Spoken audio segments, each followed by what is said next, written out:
Dzień Dzień dobry dobry. Państwu, witamy serdecznie w niedzielę, jak prawie zawsze, i witamy w składzie Paweł Jeżowski i Maciek Kapitan Lisowski. Serdecznie wszystkim dziękujemy za to, że spędzacie z nami wieczór niedzielny. Jeżeli się będzie podobało, to wiecie, na co liczymy, na to, żeby były lajki, żeby były komentarze, żeby były udostępnienia, bo to wszystko powoduje, że nasze materiały rozchodzą się w większej ilości, że algorytmy patrzą na nas wszystkich sympatycznie, ale co najważniejsze, normalne, dobrze opracowane informacje rozchodzą się wśród normalnych ludzi.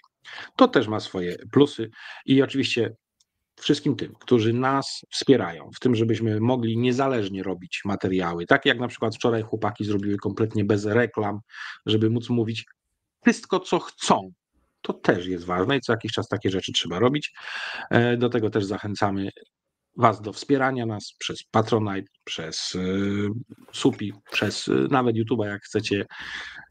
I tym wszystkim, którzy to robią, bardzo serdecznie dziękujemy. A my bierzemy na tapetę co? Bierzemy Rosję, stan jej gospodarki, ekonomię i różne sensy i bezsensy. Słuchajcie, 10 informacji jak co tydzień. Zaczynamy od miejsca 10. Na miejscu 10 w tym tygodniu ceny biletów lotniczych w klasie ekonomicznej, które w 2024 roku wzrosły o 1/4, ponad 25%.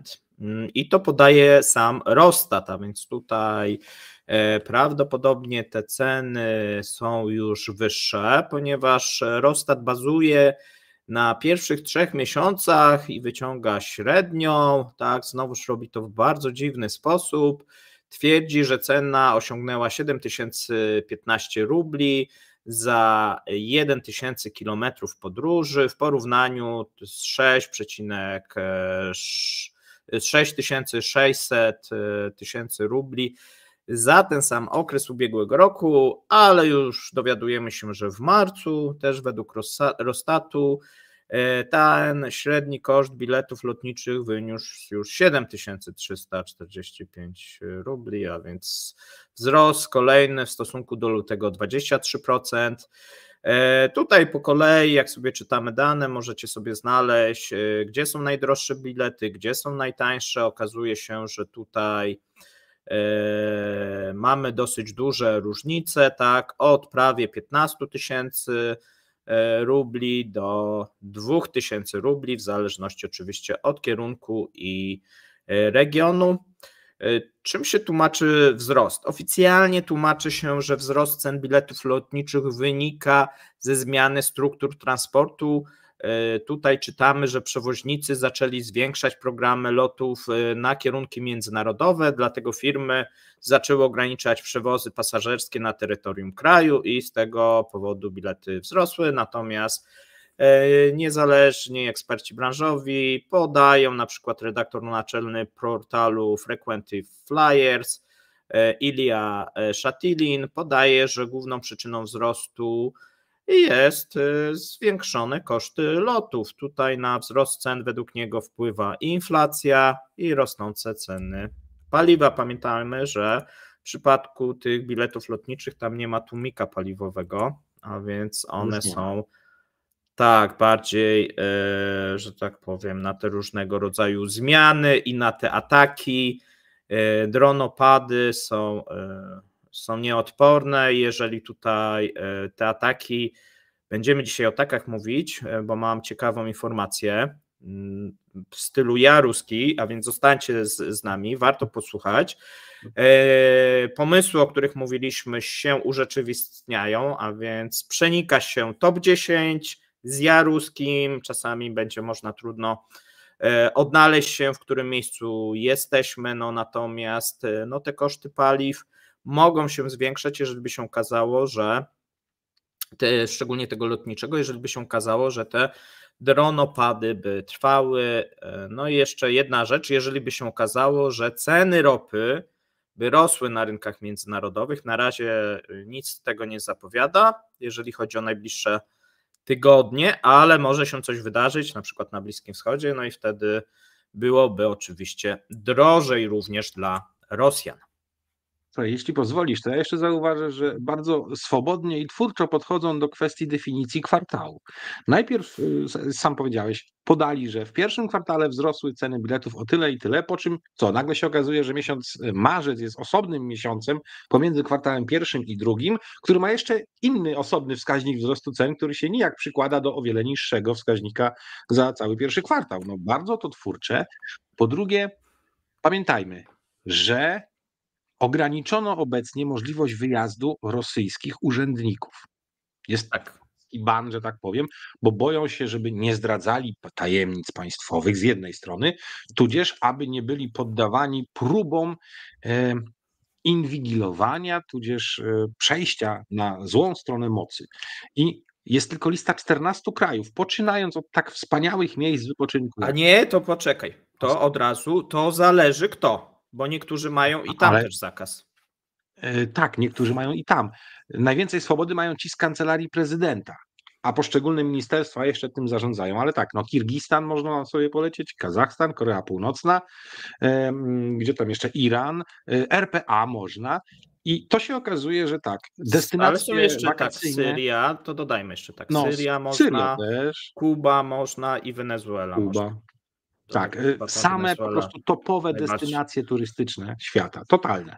I oprócz tego, że są sankcje różnego rodzaju na Rosjan jako takich, to jeszcze wewnętrzne sankcje na tą szczególną grupę, jaką są urzędnicy, żołnierze, policjanci i tak dalej. Więc oni chcą powiedzieć, że zwiększa się ilość lotów międzynarodowych do tych 14 maksymalnie destynacji. No jeszcze Chiny, właśnie, nie wszyscy nawet mogą. Do Chin nie mogą. Do Chin nie mogą. Nikt nie może do Chin. Tak, więc to jest strategiczny partner, ale można tam coś zdradzić i nie można do Chin. Tak.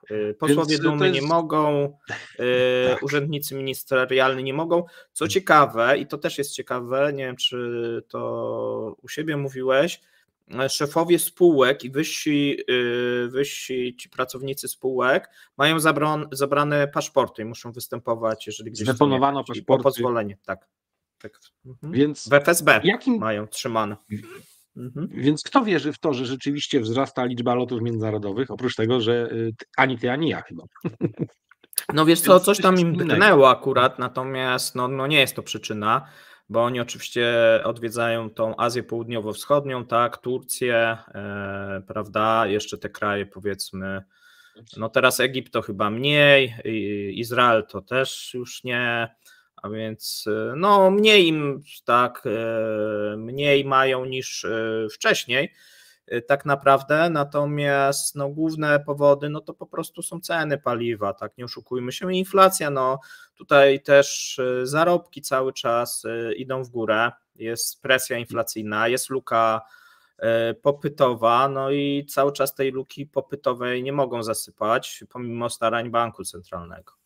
I na ile ja wiem, jak pierwszy raz kupowali paliwo lotnicze poprzez spółki armeńskie, to paliwo trafiło na rynek tak, żeby mogły to pozyskać firmy lotnicze, po to, żeby armia rosyjska nie musiała ponosić wyższych kosztów zakupu tego paliwa. W związku z tym na pewno tutaj to paliwo jest droższe niż pozyskiwane z rynku rodzimego i to się musi przekładać na te ceny biletów w komunikacji lotniczej. No nie ma siły. Tak, słuchajcie, miejsce 9, tu będzie dla bardziej Maćka, więcej do komentowania.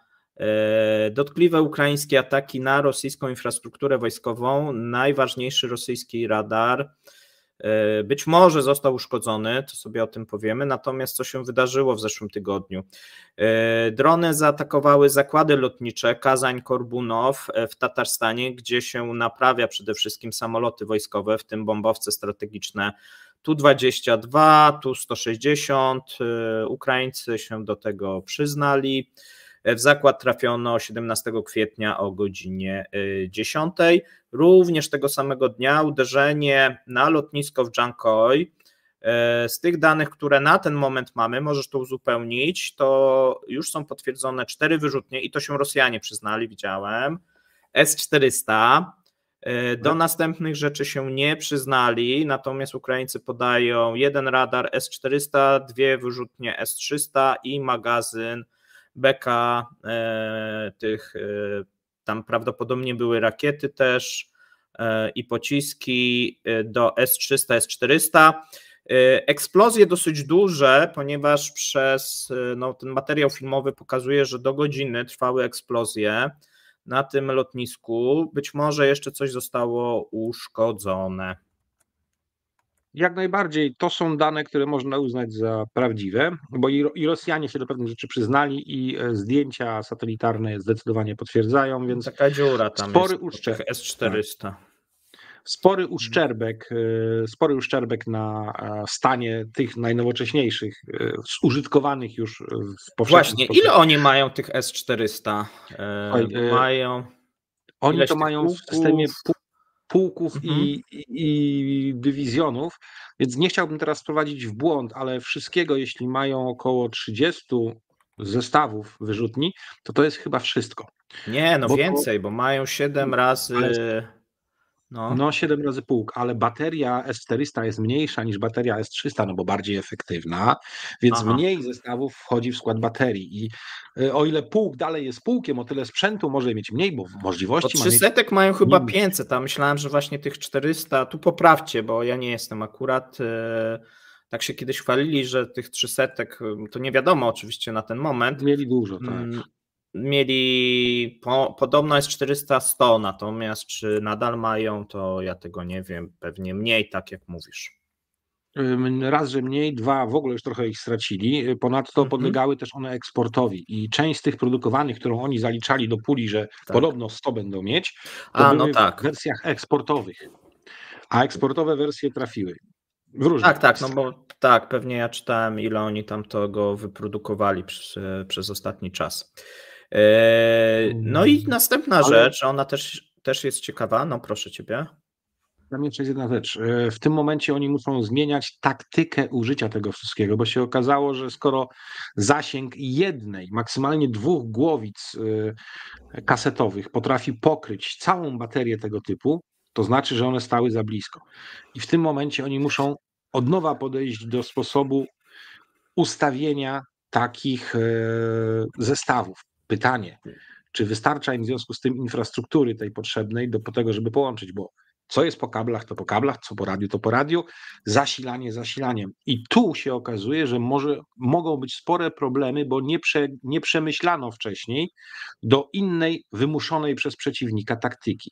I zrobili to po staremu, że to wszystko ma być blisko siebie, prawie że w zasięgu głosowym, jakby coś nie wyszło, a tu się okazuje, że to jest niestety powód ku większym zniszczeniom w przypadku ataku na nich. I to też teraz jest szukanie sposobu na to, żeby zapobiec tego typu zniszczeniom w przypadku ataku.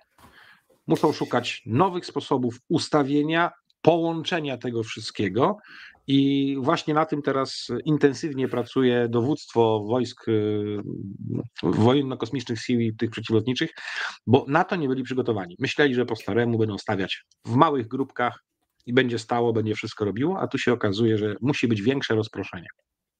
No bo z tego, co zrozumiałem, no to te wyrzutnie stały w rzędzie obok siebie, tak? To mniej więcej było opisane przez Rosjan. Raczej w kółeczku, dosłownie ale obok siebie tak blisko. Nie? Metrów. Tak, no bo miało to śledzić dookulnie, tak? Radar odpowiednio ustawiony i 4 wyrzutnie, no i to się zemściło. 2 głowice kasetowe pokryły wszystko. No tak, ale to nie wszystko. No, było tam chyba 5 czy 6 pożarów, tak. Nie wiemy, które były wtórne, które były pierwotne, no bo tych eksplozji, tak jak mówię, i ten pożar był olbrzymi, jeżeli chodzi o to lotniska, więc tu należy się spodziewać, że być może jeszcze jakieś straty pewnie były. Ale trzeba dodać jeszcze dodatkową informację. To nie jest tak, że po raz pierwszy od dawna taki atak na środki przeciwlotnicze rosyjskie się zdarzył.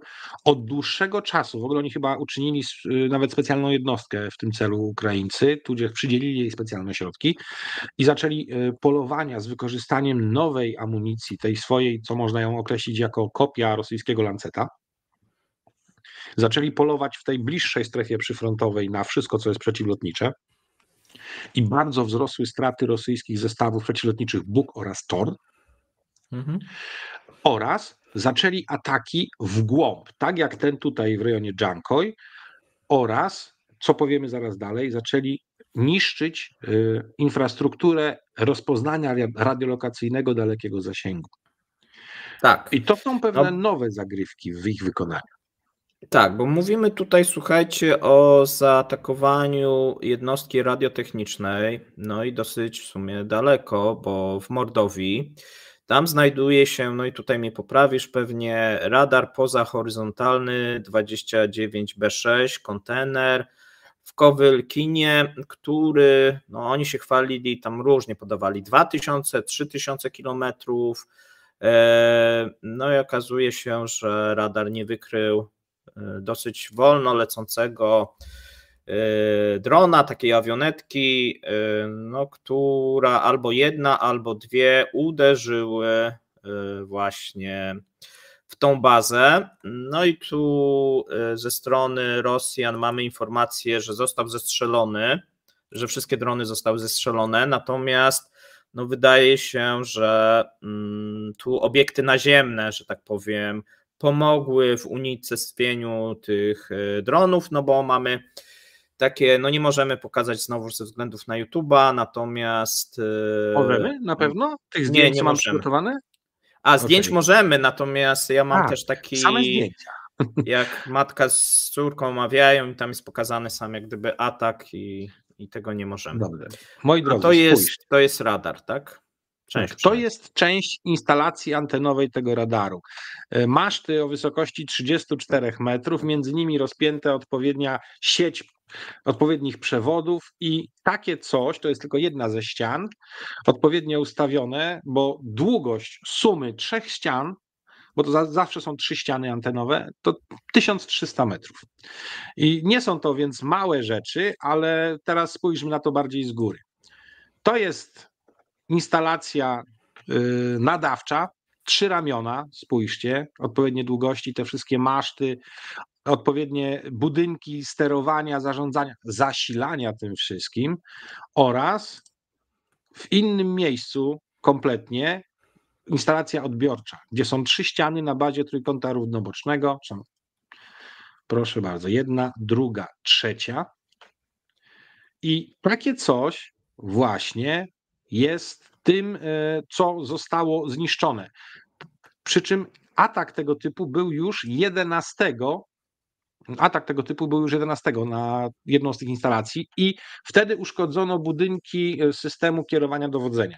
A teraz ten jeden z dronów AJ-22 na bazie takiej lekkiej awionetki z głowicą 400 kg, co najmniej jeden, zdetonował tak, że ta instalacja odbiorcza przestała działać. Obecnie ona na pewno nie działa i ten radar działający na zasadzie wykorzystania odbicia fal radiowych od jonosfery, który dzięki temu pozwalał sięgać za horyzont dla celów na odpowiednio dużej, to jest ważne, dużej wysokości, bo tych niżej, takich jak ten wolno lecący dron, No tak. przez to nie mógł wykryć, od tego są inne radary. I takie coś się im przytrafiło. I to nie ale jest to też, poczekaj, bo ja jednej pierwsza rzeczy rzecz. nie rozumiem w tym wszystkim, bo to, że to jest dalekiego, to ja rozumiem, ale jak to jest możliwe, że tam nie ma żadnego systemu takiego właśnie obrony przeciwlotniczej lub ostrzegania? No i w sumie możesz sobie taką awionetką wlecieć i rozwalić no krytyczną infrastrukturę wojskową, która jest częścią tych instalacji dotyczących no w sumie takiego bezpieczeństwa Rosji, tak? No bo tutaj Ale wiesz co? wykrywa te rakiety balistyczne, niebalistyczne, tak? No jeżeli te 2000 km czy 3000, no to dosyć ważny radar. Słuchaj, stacja nadawcza jest chyba, jeśli dobrze pamiętam, na południowy wschód od Moskwy, gdzieś tutaj, a odbiorcza, czy odwrotnie, druga jest tu. Więc to jest generalnie w takim rosyjskim interiorze, europejskim, ale to jest w głębi Rosji. Teoretycznie, Kto w głębi żeby się w tam Rosji dostać, atakuje, wiadomo, tak. no właśnie, żeby się tam dostać, powinieneś przelecieć przez cały łańcuch stacji radiolokacyjnych mniejszych, o mniejszych zasięgach i tak dalej. Jednak się to udało. To jest najważniejsze, ale przypomnijmy też Matiasa Rusta, który wylądował awionetką na Placu Czerwonym, tak? Czyli to nie pierwszy raz takie rzeczy im się zdarzają. No A ale tu wiesz, macie wtedy jednak Rosja nie prowadziła żadnego wojny. konfliktu Tak. i nie była atakowana dronami typu awionetka. To wiesz, no w sumie, bo być może na przykład oni widzieli, że leci gdzieś jakaś awionetka, no ale strzelajmy do cywilnej awionetki, wiesz, no to jest trochę inny przypadek, a tu jeżeli widzą, że jest awionetka i sobie leci, no to prawdopodobieństwo, że to jest dron, który może zrobić krzywdę kluczowej instalacji rosyjskiej, no moim zdaniem. No i ta instalacja, co jest ważne, to jest rzecz całkiem nowa, bo to ona jest z 2013 roku Tak. jakoś. A w 2019 do końca weszła operacyjnie do działań, więc świeżynka jak na rosyjskie zasady, dlatego na tej mapie jeszcze nie ma jej. Ale tu spójrzcie, jest system radarów dalekiego zasięgu rosyjskich, które no aż do powiedzmy, że połowy długości tego kraju sięgają swoją lokacją, No ale to za to europejską część dookoła obejmują. śledzą. Tak. Śledzą wszystko dookoła. Więc ten radar 1 nie niszczy definitywnie ich zdolności wykrywania, natomiast jak gdyby jedną z warstw w tym momencie, jak on nie pracuje, wyeliminowano. Więc to, o czym się mówi, że to mogłaby być ta czerwona linia dla Rosjan, że zaatakowano coś, co żywotnie ma wpływ na ich bezpieczeństwo, jest, uważam, moim zdaniem przesadą, ponieważ pozostały kordon tychże radarów, oczywiście radar w Orsku w tym momencie jest wyłączony jeszcze chyba ze względu na powódź, ale spójrzcie, sektory dwóch sąsiednich w znacznej mierze pokrywają to, nad czym pracuje ten radar z Orska. Widzicie jego zielony sektor zaznaczony, a tu jest Barnau, który częściowo pokrywa na dalszym zasięgu, oraz Armavit, też z 2013 roku, dosyć świeża rzecz, i one uzupełniają, pokrywają, więc tu bym raczej chciał uspokoić, że nie mogą tego Rosjanie poczytać za przyczynek do użycia argumentów innych niż konwencjonalne. Sami sobie zrobili, jak to zwykle u Rosjan bywa, że systemy się dublują, więc tylko jedna warstwa tego przestała działać. Ale trzeba przypomnieć, że to nie był tak ogólnie pierwszy atak na stacje radiolokacyjne w ostatnim czasie. W ciągu ostatniego miesiąca zaatakowali też stację radiolokacyjną Niebo-U rozmieszczoną w rejonie Briańska. I ona też miała zdolność sięgać w przestrzeń ukraińską do 700 kilometrów, czyli można powiedzieć zaryzykować pewną hipotezę. Ukraińcom zależy na tym, żeby teraz w najbliższym czasie nie mieli wglądu dobrego radiolokacyjnie Rosjanie w głąb ich terytorium. Pytanie, czy to się będzie tyczyło nowych rzeczy latających, wideo F-16 czy jakieś takie, czy też chodzi o jeszcze inne działania, na przykład przygotowanie odpowiednio dużych nalotów dronowych, który mieliśmy ostatnio. 50 dronów wypuścili, doleciały gdzie miały dolecieć, zniszczyły magazyny paliwa w rejonie Smoleńska, w paru innych miejscach też poczyniły trochę szkód. Być może o to chodzi. No tak, żeby nie identyfikowano miejsc startu. Wiesz co, dla mnie to jednak bardzo, bardzo ośmiesza no Rosjan. No i wiesz, bo tam wystarczyło postawić moim zdaniem powinna być jakaś stacja ostrzegania taka normalna. Zasięgu. Tak, krótkiego zasięgu i zestaw przeciwlotniczy. No przecież to Wania z karabinem maszynowym by to zestrzelił, tak? Jeżeli by go tam postawić, tak?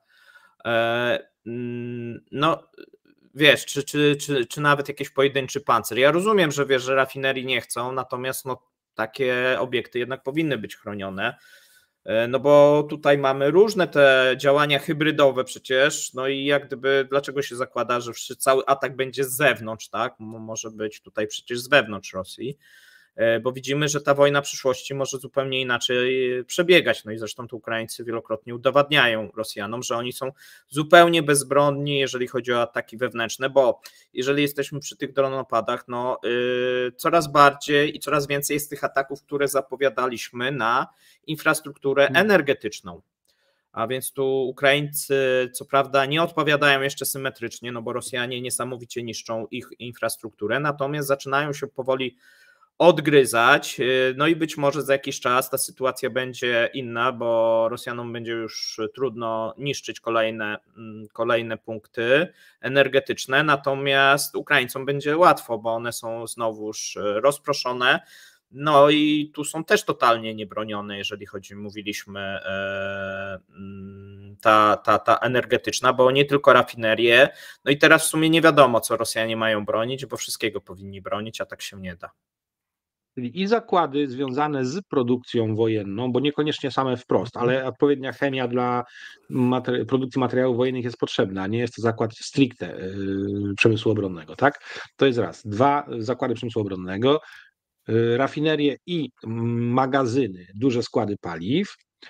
I teraz się pojawiły podstacje elektryczne, bo na przykład ta w rejonie Briańska to naprawdę nie była przypadkowa podstacja, bo No tam nie. się koncentrowały linie zasilania z co najmniej 2, jeśli nie z 3 elektrowni atomowych i następowało odpowiednie rozdzielenie tej mocy. 750 kW to są największe, jeżeli chodzi o przesył linie. I stamtąd szło między innymi zasilanie do fabryki lokomotyw w Briańsku, która jak za dobrych radzieckich czasów, oprócz Produkuje lokomotywy. remontowania czołgów, modernizowania i tym podobnych, również produkuje te lokomotywy. Więc zaczynają bardzo wybiórczo, ale słusznie wybiórczo, podchodzić do priorytetyzowanych celów i to uważam będzie bardzo dobrym ruchem, a że mają to czym robić, jeżeli chodzi o swoje własne drony, do których nikt się nie może przyczepić, że oni tego użyją, to ma to jak najbardziej sens. Tak, no będą musieli dodatkowo bronić. Będziemy sobie mówić o tych nowych pomysłach, jak bronić takie instalacje, bo są specyficzne, rosyjskie jak zwykle pomysły. Zobaczymy, czy będą skuteczne, bo to możemy się oczywiście uśmiechać i śmiać, natomiast kwestia jest, czy to będzie skuteczne. I teraz słuchajcie, przechodzimy do... Śmialiśmy się z daszków, z grilli na czołgach. Okazało się, że odpowiednio przemyślane i dopracowane zawędrowały nawet na czołgi izraelskie, czyli coś, co było głupie, ale zostało dopracowane, głupim przestało być. No, zobaczymy, jak to dalej pójdzie. Natomiast my przechodzimy do miejsca 8, moim zdaniem ważnego. Są różne szacunki, natomiast pojawiły się też szacunki zagraniczne. Mówi się, że Rosja, jeżeli chodzi o konflikt na Ukrainie, straciła przynajmniej 100 samolotów. Jeżeli by wierzyć oczywiście tym ukraińskim danych, no to będzie ponad 300 tych samolotów, tak? 347 bodajże podają, natomiast no tutaj wydaje się, że ponad 100.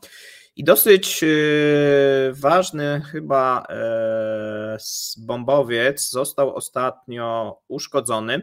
No i tu jest chyba dyskusja, bo widziałem na Twitterze, Marek pisał, że awaria, tak Rosjanie podają, awaria techniczna, Ukraińcy się upierają, że to ich rakieta S-200, tak jak wcześniej A-50, trafiła ten samolot. Natomiast największą stratą jest utrata 2 pilotów, bo załoga się katapultowała, natomiast z 4 osób 2 tylko przeżyły i jeżeli chodzi o tego instruktora, no to zginął i to chyba jest taka z tego największa strata, tak? No i też widzimy, że te Tu-22 Nie mają ich dużo. No do tej pory bezpiecznie się wydawało, bo nie mieli strat, natomiast no pierwsza taka strata. Jak ty to oceniasz? Znaczy, my z Markiem sygnalizowaliśmy wcześniej, bo one były używane, eksploatowane dosyć intensywnie, Mocno. ale zawsze z bezpiecznego dystansu do odpalania pocisków, które miały odpowiednio daleki zasięg. I tu dalej mamy problem, jeżeli chodzi o to, w którą stronę się bardziej przychylić. Ja się bardziej przychylam do Marka opinii, jeśli chodzi o najprawdopodobniej awarię jednak silnika. Dlaczego? Przede wszystkim dlatego, że rakiety z systemu S-200 mają zasięg 250 km. Wyrzutnia nie stoi na samej linii frontu, musi być cofnięta i to patrząc na to, jak ostatnio sobie, na przykład atakując Dnipro w odległości prawie 90 km od frontu, skutecznie porażone przez rakiety z systemu Tornado, Iskandera, przepraszam, no to niestety ryzyko dla takich ważnych celów jest wysokie, a drony rosyjskie potrafią sobie latać w okolicach nawet 100 km za linią frontu i nie są tak łatwo rozpoznawane i niszczone. Więc nie wierzę w to, żeby bliżej niż jakieś 70 km od linii frontu mogła być tego typu wyrzutnia. Jeśli nawet była, no to 250 minus 70 robi nam się 180 km, a mniej dane, potwierdzone dane geolokacyjne mówią o tym, że to było w odległości około 310 km od linii frontu. I tu nie gra mi absolutnie kwestia danych technicznych znanego wariantu rakiet S-200, starych rakiet, z tymi danymi. Wiemy natomiast, bo pamiętam z końcówki 2022 roku, że Ukraińcy robili reelaborację rakiet typu S-200 i używali ich nawet na początku w charakterze rakiet do atakowania celów naziemnych. Natomiast czy poszły za tym również prace związane z wymianą paliwa na bardziej energetyczne, co wydłużyłoby zasięg, tudzież czy dodano jakiś dodatkowy booster, który da dodatkowe kilometry, tego nie wiemy. Tych informacji nam brakuje, ale to nie jest nieprawdopodobne. Ukraińcy bardzo mocno próbują skierować ślady właśnie na te rakiety S-200 w tym zakresie, ale to może być równie dobrze sposób na maskowanie tego, by nie wiadomo było, co rzeczywiście zostało do tego użyte. Ale ja się skłaniam raczej ku kłopotom eksploatacyjnym z tymi maszynami, bo dostępność silników jest w tej chwili naprawdę bardzo kłopotliwa do tych maszyn, dlatego były od dłuższego czasu oszczędzane. No ale zobaczymy, jak to się skończy. Zawsze mogą kupić od towarzyszy chińskich ichniejsze, stare maszyny H6, które są kopią jeszcze starszych rosyjskich Tu-16, poprzedników samolotów Tu-22. Dobrze, teraz przejdziemy, słuchaj, do powiązanego tematu. Okazuje się, że Rosjanie budują kopuły, aby chronić swoje rafinerie. My mówiliśmy o tym już w Jaruskim. Proponowaliśmy, żeby były plastikowe, potem też mówiliśmy, pokazywaliśmy projekt już, który był. No ten pierwszy projekt, który był, to wyglądał tak. Nie?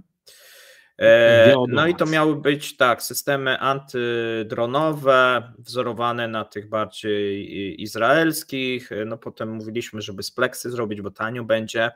Natomiast gdzieś ja to mam, pojawił się, słuchajcie, projekt następnych kopuł, tutaj z Krymu, no i idziemy w tym kierunku bardziej. Idziemy w tym kierunku bardziej, żeby to były kopuły tak zwane siatkowe, a w przypadku Rosjan wygląda to tak, że siatkę rozwieszają tak, nad kluczowymi elementami. Siatkę metalową na różnych takich chałupniczych często rusztowaniach, no więc to nie wygląda tak ładnie jak tutaj. Te zdjęcia są teraz jak gdyby chronione, natomiast pewnie za jakiś czas się pojawią. No i zaczynają instalować te kopuły siatkowe, aby chronić swoje zakłady produkcyjne przed atakami bezzałogowych statków powietrznych. No i tutaj mamy nawet, słuchajcie, artykuł w Reutersie, mówi szef Baszkorstanu, tak, że coś takiego u nich jest instalowane od początku 2024 roku. Przypomnijmy, że w wyniku ataków z użyciem ukraińskich dronów zostało uszkodzone wiele obiektów technologicznych, w tym kilka rosyjskich rafinerii. Nie wiem, czy tak będą też chcieli na te huty też, bo to tak może być ciężej, jeżeli chodzi o te huty. Natomiast w przypadku rafinerii, no tu też widzę pewne wyzwania. Natomiast na początku kwietnia rzecznik Kremla Dmitrij Pieskow powiedział, że Rosja zrobi wszystko, aby zminimalizować zagrożenie atakami na ich rafinerie i w przyszłości całkowicie wyeliminować. Mamy tutaj firmę Bashneft, spółkę zależną Rosniefti, która właśnie zaczęła instalować jako jedna z pierwszych bariery siatkowe w celu ochrony kluczowych instalacji w zakładach rafinacji ropy naftowej przed potencjalnymi atakami. I tak powiedział, słuchajcie, w ten piątek szef właśnie Baszkorstanu Radi Chabirow, no bo tam jak gdyby są te pierwsze instalacje. Zobaczymy, czy inne rafinerie pójdą za przykładem Rosniefti.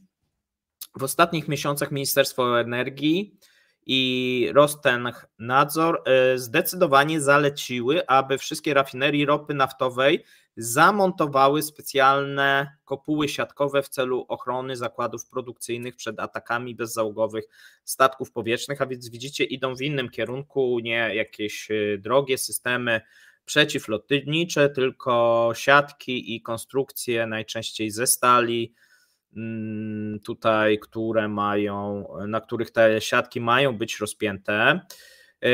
W tym momencie nie ma standardowych projektów niestety, bo Rosneft jeszcze nie opracował takich, a więc no, są różne i bardzo, tak jak powiedziałem, chałupnicze te instalacje.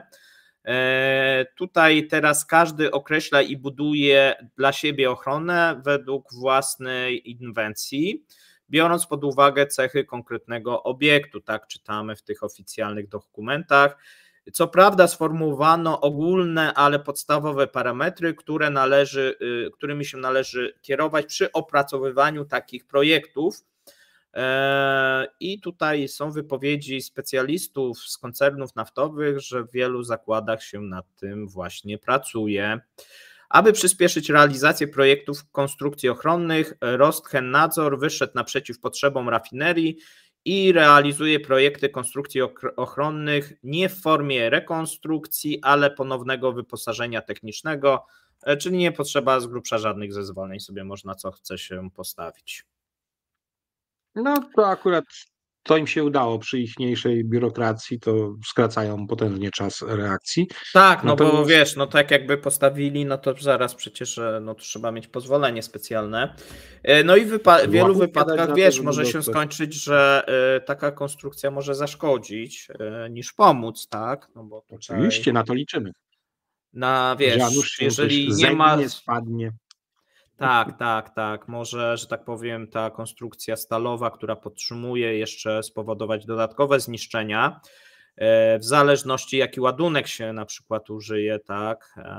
No zobaczymy jak to będzie wyglądać, natomiast widzimy, że Rosjanie sięgają po nieszablonowe pomysły rodem z Jaruskiego. Ja mówiłem, że te plastikowe lepsze, bo tam można wtedy by coś tam hodować od razu, jakieś warzywa, drzewa owocowe w środku, cieplej byłoby, okna by się tam zamontowało, no ale poszli w te siatki. Te siatki trochę niebezpieczne mogą być. No. To generalnie przypomina dwie rzeczy, jak dla mnie. Wielką wolierę dla ptaków, gdzie zamiast ptaków są ludzie. Dwa, wielkie przypomnienie, że Rosja jest więzieniem narodów, bo wszyscy, którzy tam będą pracowali, będą za kratą de facto w jakimś stopniu. Całkiem swojsko będzie im się w związku z tym przebywało. No, taki kraj, tacy ludzie, takie okoliczności. Ale co jest jeszcze śmieszniejsze, przyroda na pewno da o sobie znać, bo tak wielkie, jeżeli będą siatki z linek stalowych, to takie coś i to jeszcze wyniesione w przestrzeń w jakimś stopniu, siłą rzeczy będzie przyciągać wyładowania atmosferyczne. Ciekawe, jak sobie z tym poradzą, bo ja nie wiem, czy oni to wszystko przemyśleli, tą pierwszą zimę, tak? To będą, może na zimę będą zdejmować, żeby przewietrzyć. Wiesz, tam jakiś pomysł, no mega dziwny, ale będzie wesoło.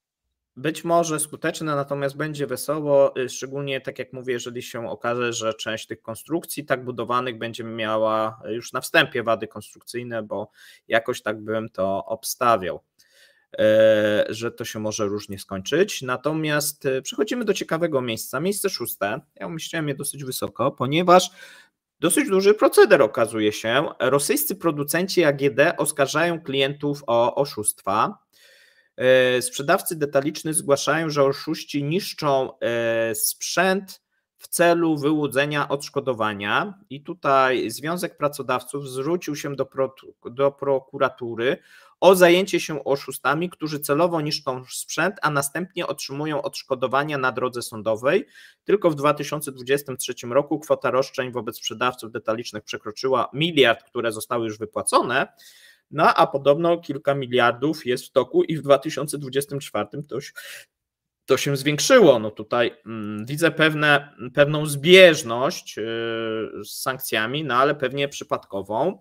Tutaj jedna z firm, która się nazywa też ciekawie Video Eldorado, powiedziała, że liczba takich spraw przeciwko sieciom handlowym może sięgać już setek.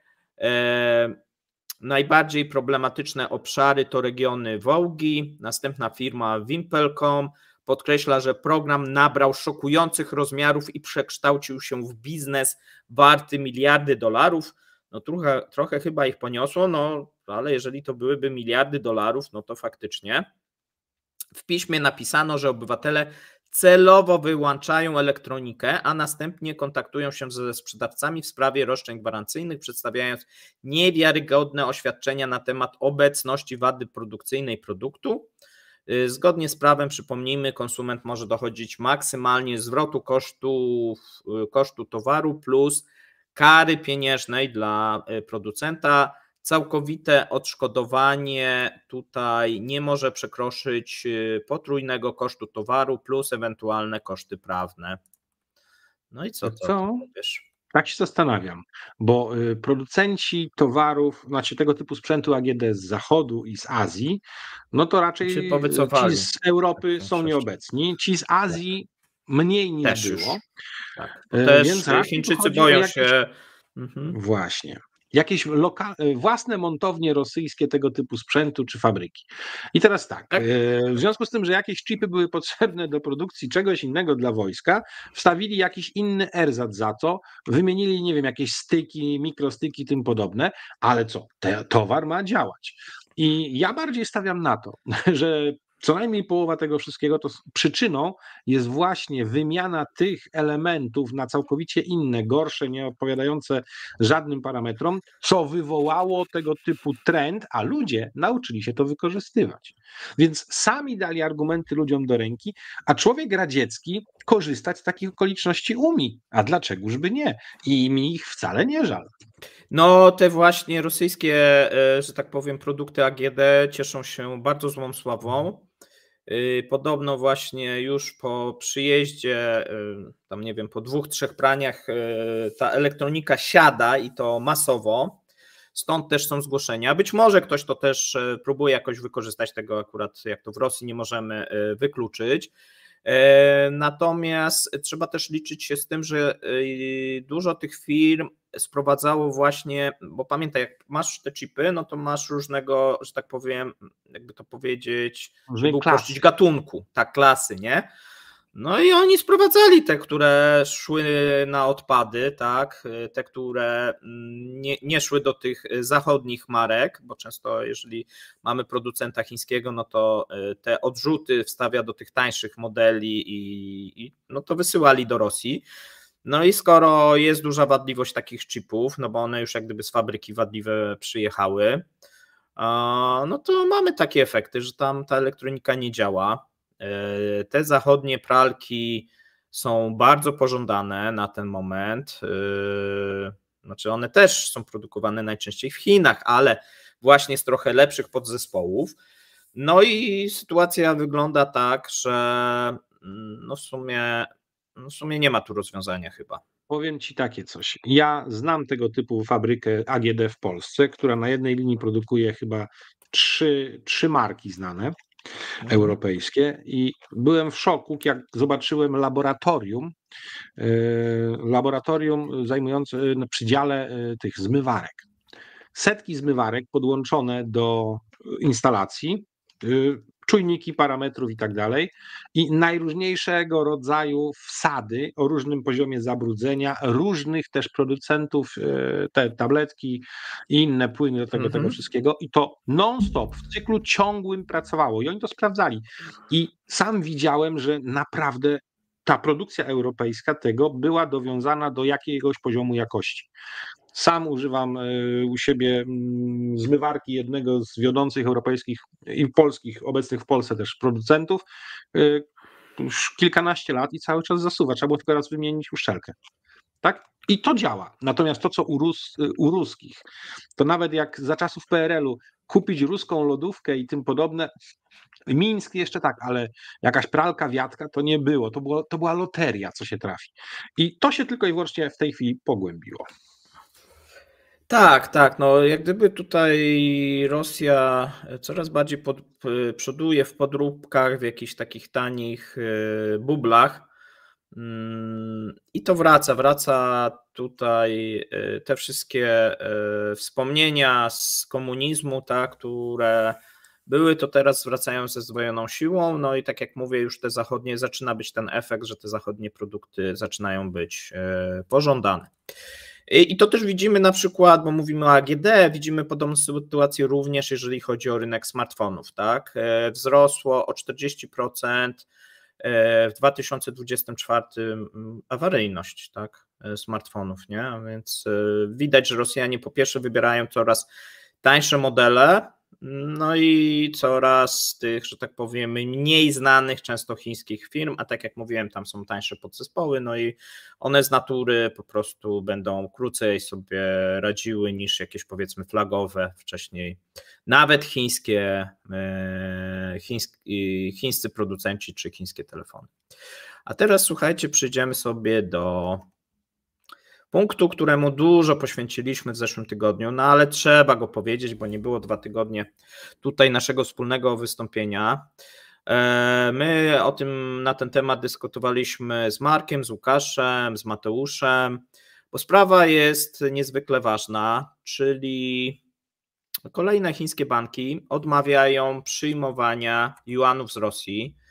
No i można powiedzieć, że mamy eskalację ze strony Chin, dokładnie chińskiego systemu finansowego. Największe chińskie banki przestają realizować płatności, te głównie importowe, dla rosyjskiego przemysłu, zostawiając tak naprawdę jedyną furtkę, jeżeli chodzi o rynek ten kliencki, B2C i tego typu produkty. Natomiast wszystkie produkty, nawet dla tej zbrojeniówki, zaczynają mieć, wszystkie te projekty zaczynają mieć problemy. Na ten moment, dzisiaj jest 21 kwietnia, w zeszłym tygodniu podawaliśmy, że ponad 80% transakcji zostało zwróconych. No i widzimy, że w styczniu najpierw Chińczycy przestali realizować te transakcje dolarowe, potem rublowe, a teraz nawet nie przyjmują własnych juanów, żeby można cokolwiek sprowadzić, tak? No i tutaj, tak jak pisałem, mówiłem, część analityków zaczyna dostrzegać, że chiński system bankowy w całości kontrolowany jest przez państwo i trudno wyobrazić sobie, aby pogłębiające ograniczania odbywały się bez aprobaty, przynajmniej cichej, reżimu. Ławrow był w Moskwie, mamy kolejne spotkania, no i te spotkania nic nie przynoszą. Podobna sytuacja jest, powiedzmy, w Turcji i w Zjednoczonych Emiratach Arabskich, no ale tam można powiedzieć, że te kraje no, są trochę w innym miejscu, tak, no i tutaj Turcy wiadomo, że muszą się mocno obawiać amerykańskich sankcji, natomiast no, chińskie banki no, utrudniają życie rosyjskiemu reżimowi. Poziom kontroli gospodarki i przepływów, zwłaszcza finansowych w Chinach, a poziom kontroli tego typu w Turcji czy w Zjednoczonych Emiratach Arabskich są niewspółmierne. Tak. Chiny ewidentnie, właściwa komisja Komunistycznej Partii Chin i rządu kontroluje te rzeczy i trzyma na tym rękę. Więc bez cichej akceptacji, co najmniej cichej akceptacji, ten stan rzeczy w wykonaniu chińskich banków nie miałby miejsca. Ale zdecydowanie najwidoczniej chiński system bankowy nie jest gotowy na konfrontację z zachodnimi systemami i ich systemem sankcji. Proste. Natomiast pytanie, czemu to ma służyć? Czy tylko temu, że po prostu Chiny nie są gotowe i się boją, czy za tym jednak coś więcej stoi, tak? No, to jest pytanie bardzo ważne i trzeba zacząć szukać i mocno nadstawiać ucha w tych sprawach, bo wpływ ewidentny, o którym mówi już jasno, czy to Departament Stanu USA, czy oficjalne amerykańscy, że bez wsparcia gospodarczego na razie mówią gospodarczego, dla Rosji, nie byłaby ona już w stanie kontynuować tej wojny na Ukrainie. I jeżeli to jest jak gdyby taki element na wszelki wypadek robiony przez Chiny, że pokazujemy, jest kłopot i przez to będziemy musieli to całe wsparcie zmniejszyć, bo my mamy przez to kłopot, trzymają sobie odpowiedni argument. Dzięki temu są w stanie wykazać, no widzicie, nawet nie byliśmy w stanie robić z wami tych transakcji finansowych, bo mamy przez to kłopot, a nasza gospodarka jeszcze nie zatrybiła tak, jak myśleliśmy, że zatrybi i to wszystko trwa, rozpędzanie się chińskiej gospodarki.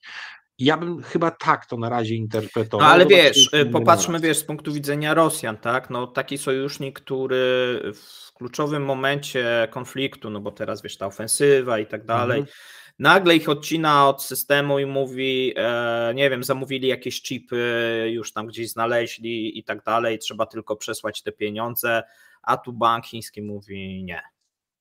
I oni nic nie są w stanie zrobić, muszą teraz jakieś gdzieś bitcoiny kupować, gdzieś wysyłać, jakaś firma pośrednicząca, jakoś sobie to poradzą, no ale wiesz, tu chodzi o efekt skali, tak, bo jak nagle musisz ze wszystkim tak robić, no to zaczyna być problem, zaczyna się to wszystko dławić, tak. Kto na tym zarobi więcej? Chińscy najczęściej, tudzież tam tureccy lub arabscy pośrednicy. Wiadomo, no bo to powstają firmy, które tylko pośredniczą, tak? Czyli kolejny, ale wiesz, już miałeś ileś pośredników w tych dostawach, a tu jeszcze ci kolejny musi się jeszcze wytworzyć, bo nie możesz sobie nawet pieniędzy przelać pomiędzy ale o ile rośnie chińskim bankiem a rosyjskim. O ile rośnie rola Chin w tym momencie i to zwłaszcza, ja bym powiedział, w relacji do Stanów Zjednoczonych. Pokazują Amerykanom, że tak naprawdę delikatnymi ruchami są w stanie wpłynąć na Rosję jako agresora, żeby albo była bardziej agresywna, albo żeby musiała ściągnąć lejce swoich wojsk i to oni o tym zdecydują, oni Chińczycy, a nie Amerykanie tym, czy wesprą bardziej Ukrainę, czy też nie wesprą. No tak, ale to się jeszcze wiesz. Chińska gra.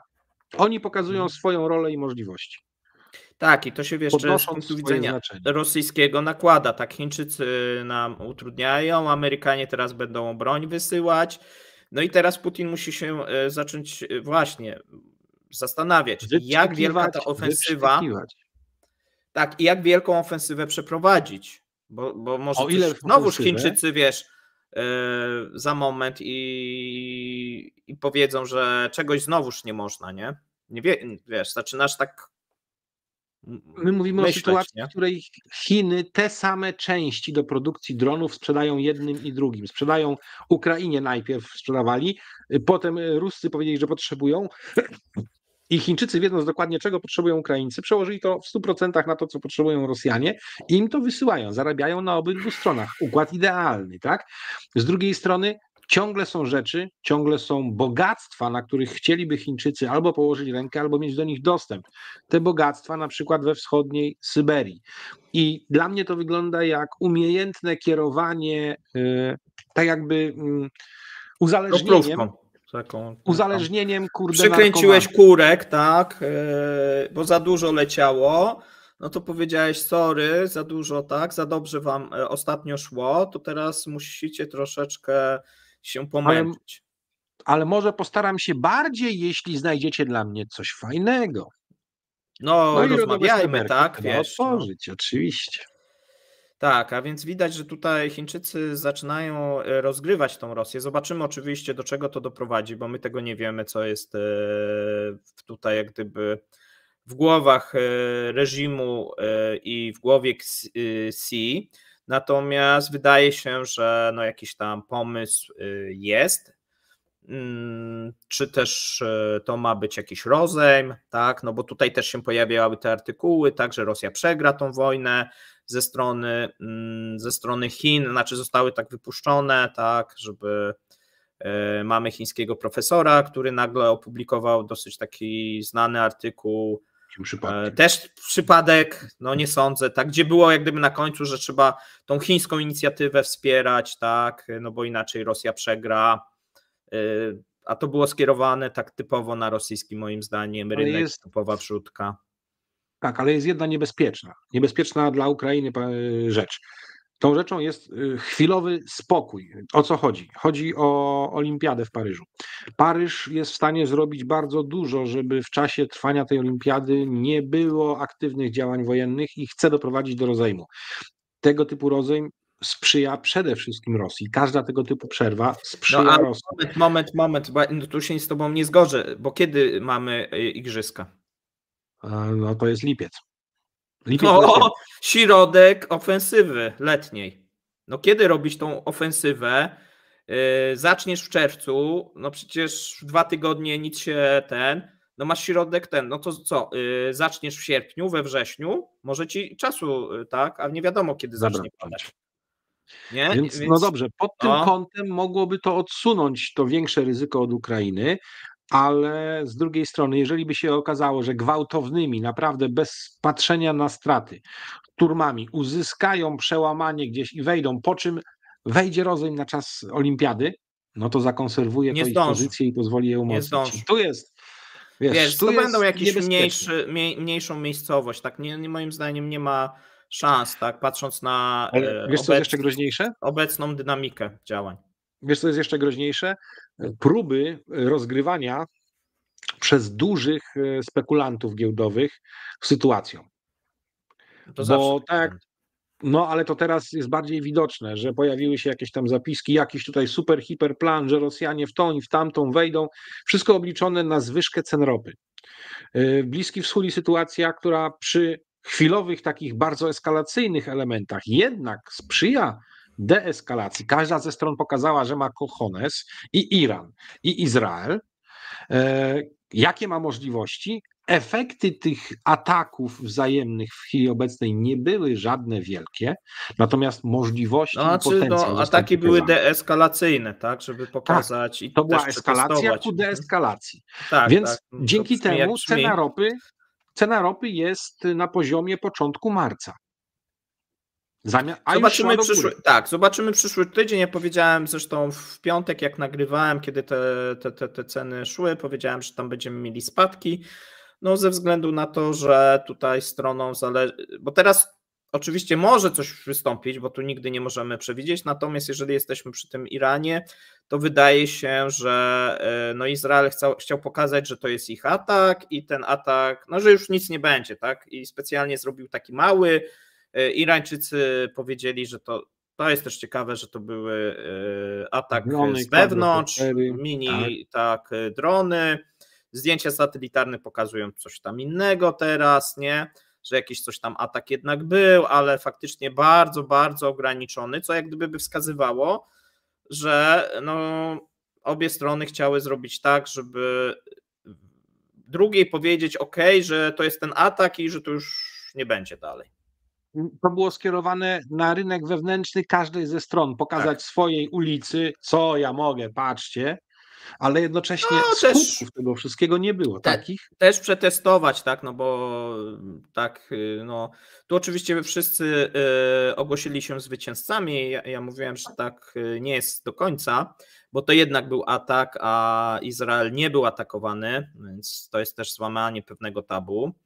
Co na przyszłość, w takim długoterminowym okresie, no źle wróży, moim zdaniem, tak? No, ale w długiej perspektywie. Tak, jeżeli na krótkoterminową, no to oczywiście deeskalacja na ten moment.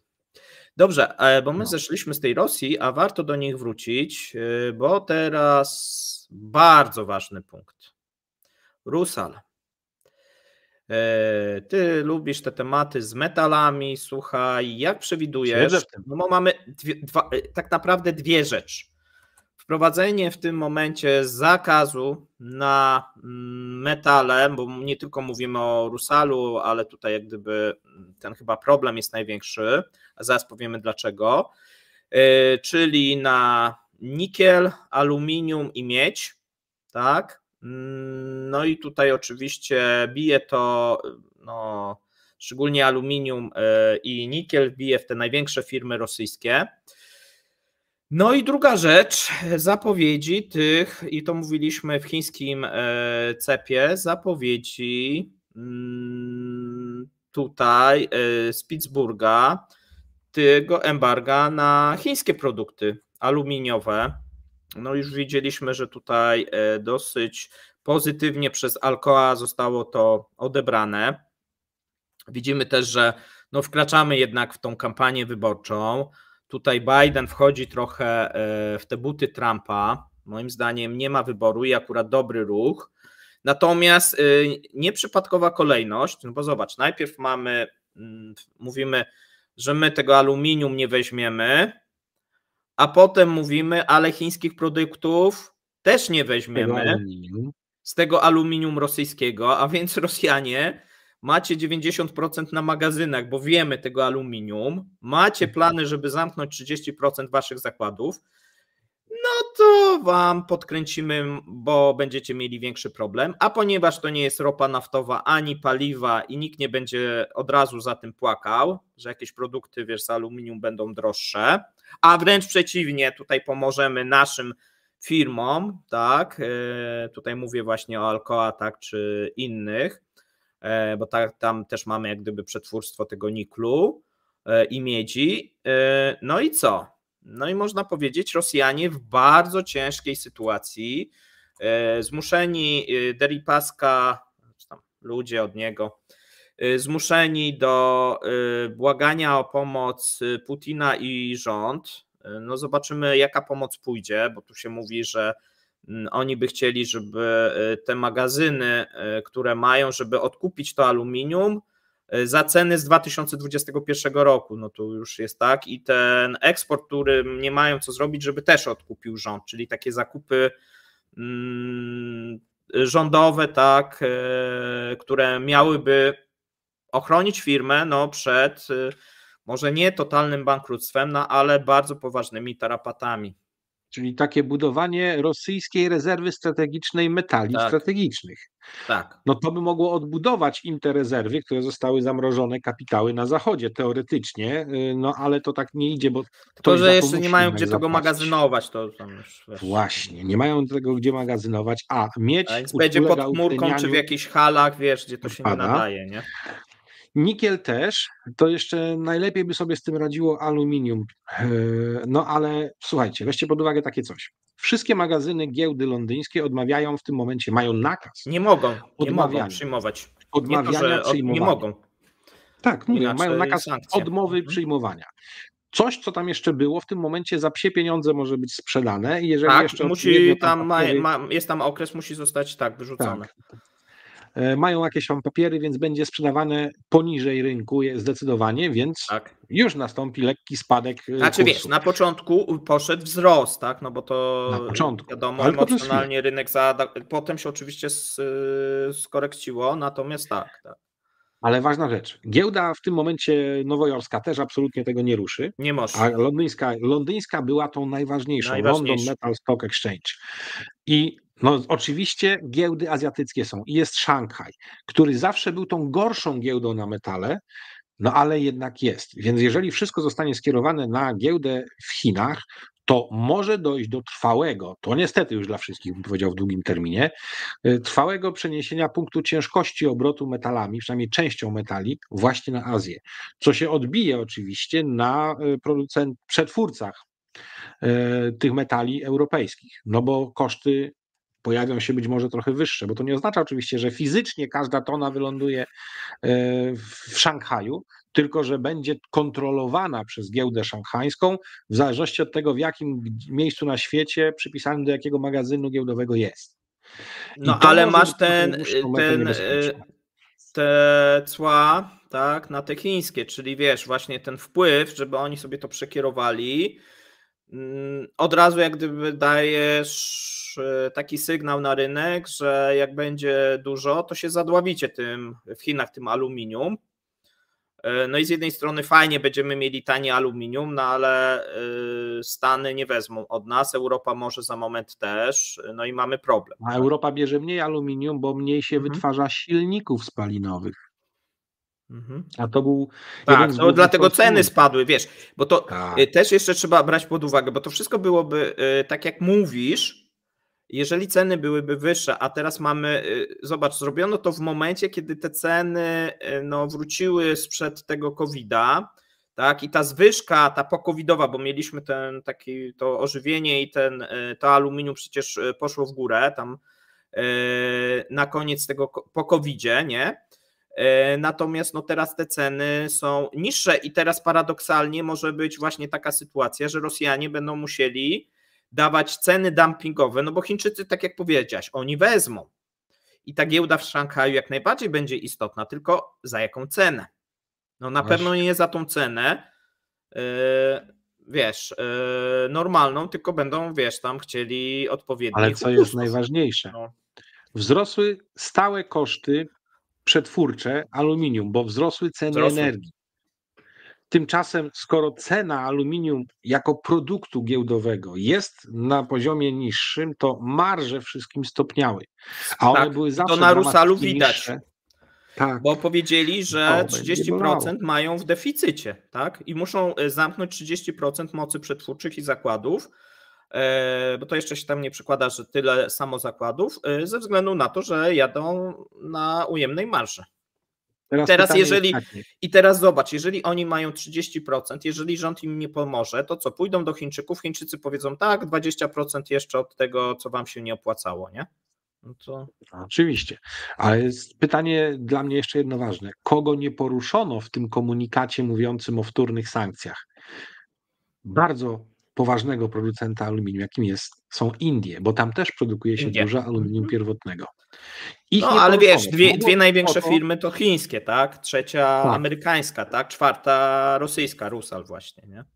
Ale zaraz potem są firmy hinduskie i one mogą na tym urosnąć. Właśnie trwają wybory, chyba w tym tygodniu się zaczęły wybory w Indiach. Żeby nie komplikować premierowi Mondi sytuacji, mogli o tym nie wspomnieć, ale ja uważam, że największym wygranym tego zagadnienia będą firmy hinduskie. No ale one nie kupią po normalnej cenie, będzie to samo jak z ropą, tak? Jeszcze Oczywiście, bardziej. złupią Rosjan do spodu, no ale to też jest element sankcji. Nie muszą one być takie, żeby uniemożliwić, ale mogą tak zmniejszyć zyskowność, że będzie bardzo słabo.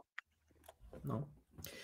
Dobrze, słuchajcie, przechodzimy do miejsca trzeciego. Na miejscu trzecim Amerykanie chcą wysłać do ambasady w Kijowie czy na Ukrainę, nazwali to doradców wojskowych. Nie pierwszy raz, nie pierwszy to kraj. Nie pierwszy raz, natomiast mówi się o kolejnych 60 osobach.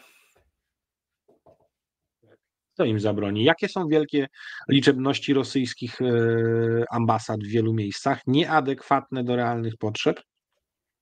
No tak. Amerykanie wykorzystują takie same mechanizmy. Tak, no mówimy tutaj, słuchajcie, o wojskowych, tak, którzy będą pełnili obowiązki wojskowe, no i będą wspomagać, no można powiedzieć w sposób taki trochę sojuszniczy jednak, no bo zobacz, no to co się dzieje, no to trochę tak wygląda jak pomoc. Jeszcze może nie członka NATO czy partnera, natomiast no wysyłamy swoich doradców, no i nie kryjemy się z tym. Bo wcześniej się trochę jednak kryto, tak są, ale nie ma, nieprawda. Ale skoro jest oficjalny blat NATO na to, że można wysyłać personel doradczy, misje szkoleniowe i tak dalej, no wiesz, zostanie uprzedzeni. Za moment tam 2000 tak pójdzie tych doradców, jak tak dalej pójdzie, nie? Bo cały czas przybywa doradców tych amerykańskich na Ukrainie. My słyszymy o 60, być może następni będą wysyłani. No widać tutaj też, że Amerykanie chcą mieć cały czas pieczę, w jaki sposób Ukraińcy też wykorzystują, z jednej strony pomagać, ale z drugiej strony jak wykorzystują i amerykańskie uzbrojenie. W tych ustawach, które zostały wczoraj uchwalone. Tak, Kongresu, ma być dodatkowe. Dokładnie i to jest spełnianie wymagań dodatkowych postawionych przez republikanów w Kongresie, czemu Amerykanie oczywiście chętnie, administracja Pentagonu się poddaje jak najbardziej, będą wiedzieć więcej, lepiej, przy okazji będą szkolić w użyciu w lepszy sposób, tak aby pojedynczy Abrams nie był łatwym celem, tylko działając w systemie odpowiednim i wtedy już nie jeden, a ich więcej, były bardziej odporne na to, czym Rosjanie dysponują, bo podniosły się też głosy krytyki, że nawet te zachodnie sprzęty przecież poniosły straty, a No, miały być 5 takie Abrasów, testówki. 40 Leopardów się nawet mówiono, tak. Dokładnie. I odpowiedź wojskowych natowskich jest, bo nie działały w systemie, tylko działały indywidualnie. Dokładnie. No i teraz się pojawi możliwość odpowiedzi na to, jak to właściwie jest. No ale wiesz, chodzi o to, że rozbudowuje się misja taka szkoleniowo-doradcza, nie wiem jak to nazwać, już na Ukrainie. Coraz więcej będzie Ale to tych oznacza, szkoleń. że Mhm. w przypadku gdzieś Rosjanie ostrzelają i zginie jakiś doradca, to obydwie strony są czyste. Rosjanie wiedzieli, że mogą trafić w miejsce, gdzie są doradcy, a Amerykanie wiedzieli, że wysyłając doradców w miejsca zapalne, mogą się liczyć z tym, że ich utracą. I I to jeszcze jedna daje rzecz, na którą bym szersze zwrócił pole. uwagę, bo to jest sygnał taki, że Amerykanie przygotowują się jednak na dłuższy konflikt. Tak. O tym też świadczy skokowe w tej chwili rozbudowywanie zdolności produkcyjnych i zdolności remontowych amerykańskiego przemysłu, który zaznaczam, nie każdy o tym wie. To, że jest jakaś na przykład fabryka czołgów albo fabryka amunicji, to ona jest całość jako całość, wszystkie maszyny, narzędzia, infrastruktura, budynki należą do państwa. To jest własność federalna. Natomiast fabryka jest zarządzana i eksploatowana przez firmę prywatną.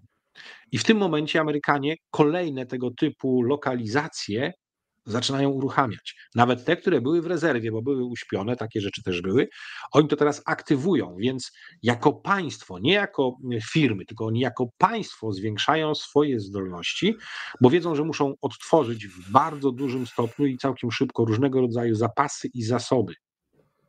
I to jest świadectwo tego, że przygotowują się na większy możliwy konflikt. Ale wcale nie jest to powiedziane, gdzie ten konflikt może być. Również może to być strefa azjatycka. Ja w najbliższym czasie będę miał duży materiał o tym, co się dzieje na Indo-Pacyfiku, bo Amerykanie zaczynają tam wprowadzać do gry elementy, które mogą bardzo ograniczyć możliwości chińskie w najbliższym czasie. Tak, to też jest ciekawy kierunek. Tu pewnie w przyszłym, nawet już w tym roku zobaczymy jakieś zmiany.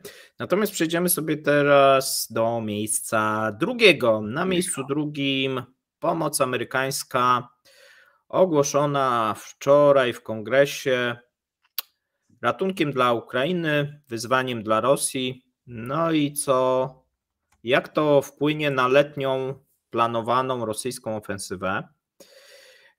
Powiedzmy, co się stało. Wczoraj Izba Reprezentantów amerykańskiego Kongresu, Izba Reprezentantów amerykańskiego parlamentu większością głosu przyjęła projekt ustawy o wydatkach na pomoc wojskową i finansową dla Ukrainy. Były 4 takie ustawy. Jedna dotyczyła Ukrainy, druga Izraela, trzecia właśnie Indo-Pacyfiku i Tajwanu i czwarta, o niej sobie powiemy na miejscu pierwszym, bo moim zdaniem ona najciekawsza, bo o ile ta pomoc była, to już mówiliśmy w zeszłym tygodniu, w CEP-ach ja mówiłem, że ona dosyć szybko powinna przejść. Zobaczymy, jak to będzie wyglądać w Senacie, bo tutaj potrzebujemy jeszcze, żeby Senat to również uchwalił. Będzie to głosowane we wtorek, 23 kwietnia w Senacie. Wydaje się, że szanse są bardzo duże, żeby to wszystko zostało jeszcze w przyszłym tygodniu właśnie uchwalone i podpisane. Natomiast to oczywiście jest to polityka, niczego nie możemy nigdy wykluczyć. Demokraci powiedzieli, że będą głosować, część ta republikańska jak gdyby również. Mamy też oczywiście, jeżeli ktoś obserwował, to też bardzo ciekawą sytuację, że ta część republikańska, bo ponad 100, bodajże 112 republikanów głosowało przeciw. I trochę było to właśnie w oderwaniu od tych ustaleń, czyli mamy to skrzydło takie magowskie, które pytanie jest, czy do końca jest sterowalne przez samego Trumpa, tak? Bo wydaje się, że doszliśmy do trochę takiej sytuacji, że Trump jak gdyby zgodził się nieoficjalnie na to, żeby uchwalić tą pomoc i zmienia tutaj swoją tą retorykę podobno pod wpływem badań, takie tutaj też są opinie. Mamy tą zmianę Johnsona, który z przeciwnika stał się wielkim zwolennikiem pomocy i kreuje siebie na męża stanu. No, natomiast mamy tych najbardziej zagorzałych, można powiedzieć, republikanów, którzy są antyukraińscy, no i ich nie jest aż tak mało. Stanowią jakąś siłę, no i w przyszłości trzeba będzie się pewnie z tym liczyć, w zależności od tego, co się będzie właśnie też działo na Ukrainie, jaka będzie atmosfera, jak silne będzie lobby to rosyjskie. Widać, że to lobby rosyjskie w Stanach Zjednoczonych też jest niemałe i Amerykanie sobie wyhodowali takiego, można powiedzieć, raka, tak, którego trzeba w mojej ocenie jak najszybciej wyciąć, bo tam widać te przepływy tych po prostu pieniędzy i to wygląda dla demokracji amerykańskiej po prostu fatalnie. Natomiast no koniec końców w kongresie się udało, zobaczymy właśnie ten Senat, tam potrzebujemy 65 głosów bodajże, no i wszystko wskazuje, że będzie ta pomoc już udzielona, już podobno ta pomoc jest przygotowana i czeka no chyba nawet na... więcej z tego, co się dało usłyszeć, można powiedzieć, tak, że niektóre rzeczy już doszły nawet. Wręcz, tak, czy doszły, jest tylko kwestia pozwolenia na rozładunki i tym podobne. Na to najprawdopodobniej się już od dłuższego czasu Pentagon przygotowywał, widocznie kontakty wojskowych z wszelkimi ugrupowaniami kongresu były na tyle intensywne, że wiedzieli, czego się jednak można spodziewać. Aczkolwiek wczoraj w trakcie, ja byłem na spotkaniu wieczorem z akurat bardzo ciekawymi ludźmi, którzy mieli mieć debatę we Wrocławiu, do której nie doszło, ale za to potem się sympatycznie rozmawiało. I najpierw dostałem informację, że w pierwszym głosowaniu to się wczoraj nie udało. I nasz wspólny znajomy Filip Kostrzewa wrzucił to i był dramat. Po czym się okazało, nie wiem, czy to była reasumpcja, czy cokolwiek, ale skutecznie w ciągu godziny jednak sobie z tym poradzono i wszystko poszło dobrze, więc znaczenie tego jest bardzo duże. Kolejny raz się okazuje, wiem, ja to oglądałem, udało się wszystko, więc nie za bardzo. Tam chodziło o poprawki, ale... No właśnie, czy tam poprawki jakieś, okej. Wszystkie zostały odrzucone. Szachy 5D Putina, no nie wyszły mu znowu, a wisienką na torcie jest w ogóle wniosek prezydenta Argentyny o to, by Argentyna stała się globalnym partnerem NATO, bo jest takie pojęcie, że są różnego rodzaju partnerzy NATO i do takich najwyższych, czyli globalnych partnerów należą Japonia, Korea Południowa, Australia między innymi, tak? Prawdopodobnie w najbliższym czasie może do tego dołączyć nawet kolejny kraj, czyli Filipiny. I w tym momencie, jeżeli takim jeszcze krajem stanie się oprócz, bo Kolumbia jest takim partnerem w Ameryce Południowej, dołączy jeszcze w tym momencie Argentyna, to się okaże, że cały ten wielki BRICS plan zaczyna trzeszczeć w szwach. Znaczy, całkiem ciekawie to wygląda. BRICS nie jest żadnym planem i pomysłem, bo nic nie daje nikomu, nie ma tam żadnych korzyści takich tak namacalnych, tak? No, tak naprawdę to był pomysł rosyjski, tak? Budowania sobie tutaj jakiegoś odrębnego bytu. To by dało, jeżeli by się pojawiła faktycznie waluta, tak? No, lub jakieś korzyści gospodarcze. Na ten moment nie ma korzyści gospodarczych jakichś wielkich z bycia czy niebycia w tym BRICS-ie. Tak? Ale właśnie dane z tego tygodnia, który się właśnie kończy, mówią o tym, że na koniec pierwszego kwartału po raz pierwszy chiński juan osiągnął w światowym obrocie towarowym wartość 4,7% całości. Oczywiście góruje dolar, potem jest euro. No ale moment, ale spójrzmy, co się stało na pierwszym i drugim miejscu, kiedy dolar zdeklasował euro i tak naprawdę euro chyba o ponad 50% spadło, jeżeli chodzi o udział, i to jest trend, który jest od dłuższego czasu. Funt się pojawił, awansował, tak, i wyprzedza tego juana, a więc to też ciekawa sytuacja, że gospodarka brytyjska, która jest jednak mniejszą gospodarką niż gospodarka chińska, Unią w tej chwili, jest poza Unią i jest w stanie wyprzedzić juana, no I tak naprawdę, wiesz, masz jeszcze jena i nic już nie masz, tak? Tylko, że jest jedna rzecz. Na pewno to nie obejmuje, bo to obejmuje wszystkie transakcje na Swiftach, ale Chińczycy mają jeszcze swój system No CIPS, czy jakoś tak, tak. CIPC, więc to realnie może być tego więcej, ale na razie hegemonia dolara jest absolutnie przez Znaczy, juana zwiększył, tak, no kosztem oczywiście No. euro głównie, no ale mocno zwiększył jak gdyby swój udział, bo tu mówiono, że tam spadnie poniżej 40, 50, 40 i w ogóle jakieś takie były historie.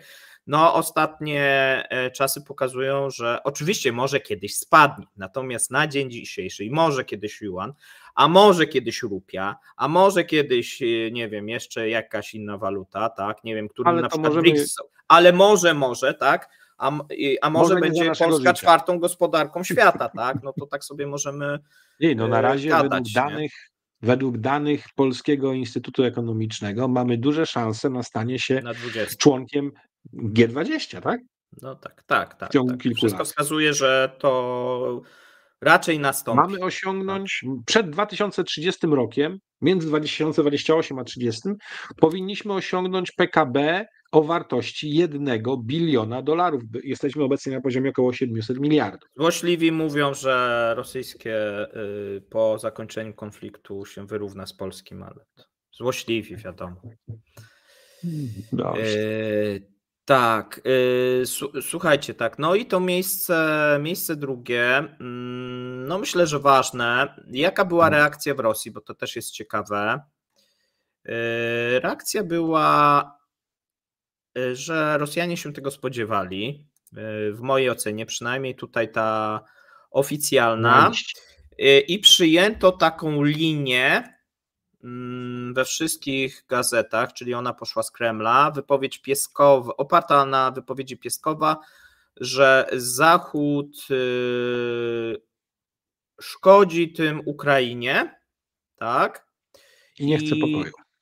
Tak, bo tak to mógłby być pokój, a to jest jak gdyby wykrwawianie narodu ukraińskiego i to jest wielką szkodą i Zachód sobie jak gdyby tą pomocą szkodzi. Natomiast więcej mówiono, no i tu już mieliśmy wypowiedź Zacharowej, tak, oczywiście Dimy, jak ktoś lubi takie bardziej jego wypowiedzi, to może sobie odnaleźć, bardzo charakterystyczną w swoim stylu. Natomiast my teraz przejdziemy do miejsca pierwszego, bo miejsce pierwsze w Rosji większym echem się odbyło, bo ta pomoc, że ona będzie, że Amerykanie w końcu, to tak wielu ekspertów przewidywało, tak? No była oczywiście nadzieja, że może jednak jakoś uda się, wiesz co, była, żeby jak najdłużej to przedłużyć. I była taka nadzieja budowana, zresztą przez polskich ekspertów niestety też, że to będzie jeszcze przedłużane, że to jest gra na czas, że republikanie chcą to przedłużyć nawet do wyborów i tak dalej, i tak dalej. I taka nadzieja była w Rosji, chociaż raczej właśnie myślano, że wcześniej ta pomoc zostanie udzielona i to właśnie się teraz dzieje. Więcej było na temat miejsca pierwszego, natomiast zanim przejdziemy do tego miejsca pierwszego, to pytanie do ciebie, bo tutaj wszyscy też w Rosji zastanawiają się, jak to wpłynie na tą ofensywę letnią Rosjan i czy to krzyżuje im plany, czy też nie.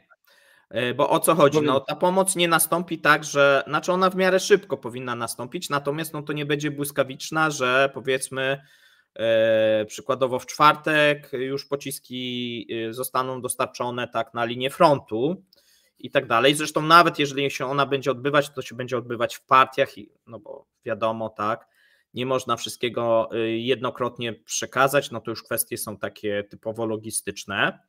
Natomiast no, Rosjanie planują cały czas dużą ofensywę. Widać, że po raz kolejny ta ofensywa jest przyhamowywana przez Kreml.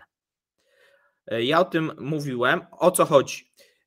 Były żądania ze strony armii, żeby zwiększyć mobilizację, nie mówię po stronie ukraińskiej, tylko rosyjskiej, łącznie z tym, żeby nie to, żeby była jakaś mobilizacja powszechna, ale korzystając już z istniejących, żeby zwiększyć te fale, objąć duże miasta, tak.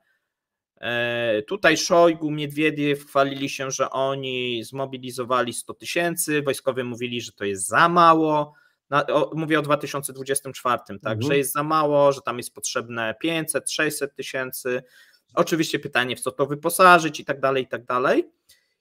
I plan był dużej ofensywy rosyjskiej, takiej, no, która by pozwoliła nawet dojście do tego Dniepru, takie pomysły były. Natomiast no, wydaje się, że to przez samego Putina i przez reżim jest wyhamowywane i pytanie, czy ta pomoc nie wyhamuje jeszcze, zapowiedź nawet, nie wyhamuje jeszcze bardziej tych oczekiwań Rosjan.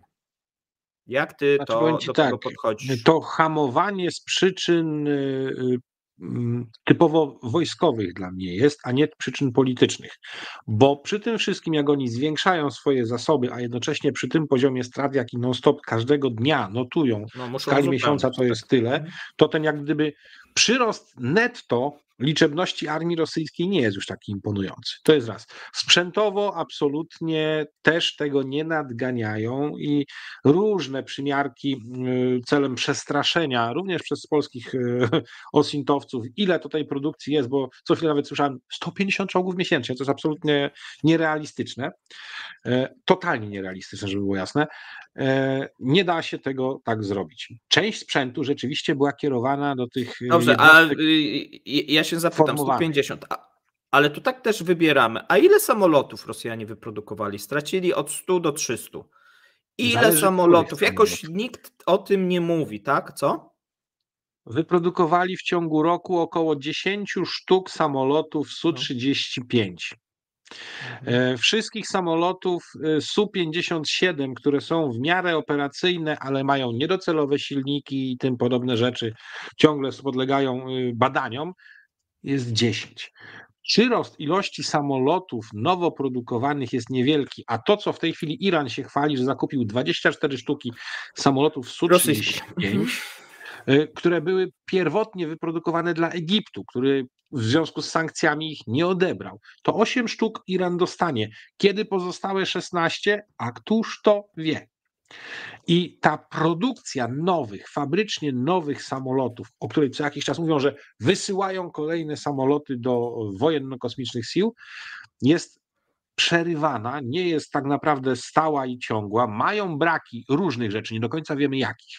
Natomiast na pewno muszą odtwarzać w chwili obecnej, jeśli to jest ale możliwe, wiesz, oni nie są w stanie.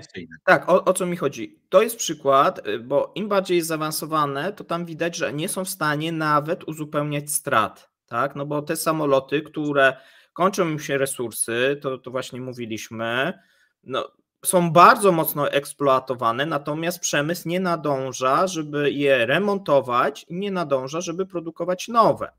Tak? A więc oczywiście tutaj można powiedzieć, mają o tyle dobrą sytuację, że po drugiej stronie Ukraina nie dysponuje prawie że tym lotnictwem, natomiast ta sytuacja też się troszeczkę może zmienić, jeżeli się pojawią jakieś zachodnie dostawy. Tak? A mówimy o 65 samolotach, na które zgodzili się Amerykanie, samolotach F-16, które od krajów skandynawskich i od krajów Beneluxu dostaną. No. Więc a po stronie tej rosyjskiej ta przewaga będzie maleć, tak? No bo jeżeli się pojawią tutaj po stronie ukraińskiej samoloty, to po prostu ona zmaleje, bo nie są w stanie uzupełniać strat, tak? A jedynie co wszyscy się próbują, to na te osłabione czołgi, ale spójrzmy na przykład, jak to wygląda, jeżeli chodzi o wozy pancerne. No wiele znajdziemy, sobie wybieramy takie rodzynki pod jakąś tezę, tak? Że oni produkują i przygotowują się do wojny z NATO i tam produkują kilka razy i tam w ogóle jest świetnie. No świetnie ale jest realnie takich najprostszych. Tylko to jest uzysk łączny z produkcji, z remontów, z przywracania sprawności wozów na długotrwałym przechowywaniu, których liczba się kończy, a w chwili obecnej trwa, to już jest potwierdzony fakt, trwa debata już praktycznie publiczna w Rosji na temat czego? Odtworzenia linii produkcyjnych, które częściowo przynajmniej jeszcze przetrwały, czołgów T-80. Czyli nie armata, Nie te 90, tylko cofamy się wstecz do lat, no było nie było 80., 90. ubiegłego wieku, bo z tą produkcją być może sobie poradzą. I to pokazuje poziom uwsteczniania się i powrotu do najprostszych, No ale, ale ale dzięki widzimy, prostocie skutecznych metod. widzimy ich jak gdyby fabryki, tak, no tych osławionych w Szczogu, gdzie Szojgu tam jest, tam w tym Omsku i są skorupy, tak, T80, T72 i po I to nie prostu jest nic na nowego, to jest hali, tylko tak. odtwarzanie tego, co jeszcze jest, przywracając sprawność. Na A tym to to się polega. A już kończy i tego jest coraz mniej. B w przypadku jakichś bardziej takich zaawansowanych systemów, tak, no jest problem, tak. Jest problem, tak jak na przykład z tymi samolotami. No ze śmigłowcami też nie jest Ze najlepiej, śmigłowcami następne, przypomnijmy. tak, nie? Dużo mieli, no fajnie, tylko że mają coraz mniej. No i z roku na rok Sprawność, będzie coraz gorzej. Sprawność spada. sprawność i to tych bojowych, czyli K-52 No oraz tych szturmowych, nie? Mi-28, te najbardziej są problematyczne, bo wymagają większej kultury technicznej, części, do których nie ma dostępu. No i cóż, zaczynają być coraz prostszym wariantem zwykłego latania i transportu. To Tak, dlatego wszystko były. ma Ja znaczenie. widziałem takie opracowania, że część chciała przeprowadzić dużą ofensywę w tym roku, bo to jest ostatni moment, żeby przełamać i coś uzyskać, bo będzie w przyszłym roku już trudniej. Trudniej. No i teraz I to pytanie jest jest, czy Kreml, bo widać, że Kreml też, bo my patrzymy tylko tej z naszej strony, ale wielokrotnie reżim pokazywał, że robił kilka kroków do przodu, ale robił zaraz do tyłu. Tak, czyli ta opóźniona mobilizacja, tak, ta wrześniowa, która zupełnie inaczej byłaby, jakby była ona na wiosnę. Tak, nie byłoby tych strat pewnie, ofensywy nie byłoby ukraińskiej, wiele rzeczy by nie było, nie? Ja zaryzykuję pewną tezę. Poprzednio, jak zaczynała się ta wojna, nie słuchano tych racjonalnych wojskowych. Wszyscy byli Tak, napompowani tym, że jak, no po prostu albo się śmieciem. poddadzą ci Ukraińcy, bo mają świadomość tego, że nie ma szansy z nami wygrać, albo po prostu będziemy tak zajebiści, że rozjedziemy, wgnieciemy i tak dalej. To się nie udało. Od tamtej pory wymieniono garnitur dowódców bardzo intensywnie, tak? I w międzyczasie nawet ci, którzy przetrwali, czyli no, Szojgu dowódcą nie jest, to jest cywil, ale ma stopień ministra generała, Gierasimow i tym podobni, to oni tym razem nie są już tacy chętni, żeby powiedzieć tak, zrobimy, bo wiedzą, jak było trudno i oni chcą mieć nie mniej niż tego, co potrzeba, żeby zapewnić sobie szansę na sukces w zmasowanym uderzeniu na Ukrainę w wybranych przez siebie miejscach. I ciągle im tego potencjału brakuje. Mhm. I oni w związku z tym są hamulcowymi pewnych rzeczy, pomimo tego, że presja na pewno z Kremla jest, no ale oni tym razem nie chcą brać na siebie odpowiedzialności za to, że zaczną, a nie będą w stanie wygrać tego. I wolą mozolnie popychać, spychać tam, gdzie im się to udaje, w rejonach tam na przykład Awdijiwki, czy gdzie indziej, ale nie chcą ryzykować potężnego, skoncentrowanego, jeszcze nie chcą uderzenia, bo skala strat może być taka, że nawet ich to może przytłoczyć, a społeczeństwo rosyjskie mogłoby w końcu zacząć inaczej na to patrzeć. W końcu, bo jak dotąd było wybitnie cierpliwe i przyjmowało wszystko na garba. No ale nawet ono, to społeczeństwo rosyjskie, ma jakiś tam poziom bólu, który dalej ich już będzie zanadto uwierał. I ja bym powiedział, pamiętają, jakie ponieśli straty, kiedy szarżowali, i to długo będą jeszcze odrabiać tą lekcję, jakie mają w tej chwili możliwości, jaki jest potencjał tego, co przywracają do służby, co mobilizują, rozbudowują. Przy okazji widać, że nie chcą drażnić społeczeństwa oraz biznesu, bo tym razem w mniejszym stopniu stawiają na mobilizację, w większym stopniu stawiają na pozyskiwanie od razu kandydatów do kontraktu. Mhm. I to widać w ich działaniu, czyli wolą nawet na to przeznaczyć więcej pieniędzy, ale już nie wkurzać przemysłu, nie paraliżować miast, bo znikają im pracownicy różni, nie paraliżować kolei, bo zwijają nawet tych, jak to się nazywa, kolejarzy po to, żeby wypełnić normę przydziału do wojenkomatu. I trochę inaczej rozgrywają tą sytuację, woląc zapłacić za to więcej, chociaż przez chwilę, no bo straty robią swoje. I tu jest pewna zmiana w podejściu do Rosjan, zwłaszcza, że teraz biorą z tych dużych miast, które zawsze były traktowane lepiej niż ta głubinka. Tak bym powiedział. No dobrze, natomiast ale i tak są... nie odpowiedziałeś na to pytanie, czy ta ofensywa... Ale to które jeszcze? Czy ta ofensywa co? Nie. Zostanie przyhamowana, tak, ze względu właśnie na ten pakiet pomocowy, no bo Rosjanie mogą być bardziej ostrożni, czy też właśnie zostanie przyspieszona, no bo mamy jeszcze wydaje się taką dziwną rzecz, no ale mamy te igrzyska, tak, no które, tak jak ty mówiłeś, że no będą naciski ze strony szczególnie Francji, Zachodu, żeby jakoś tam jakiś rozejm, ja nie wierzę, że to będzie, natomiast, bo to środek ofensywy będzie. To już mówię ci.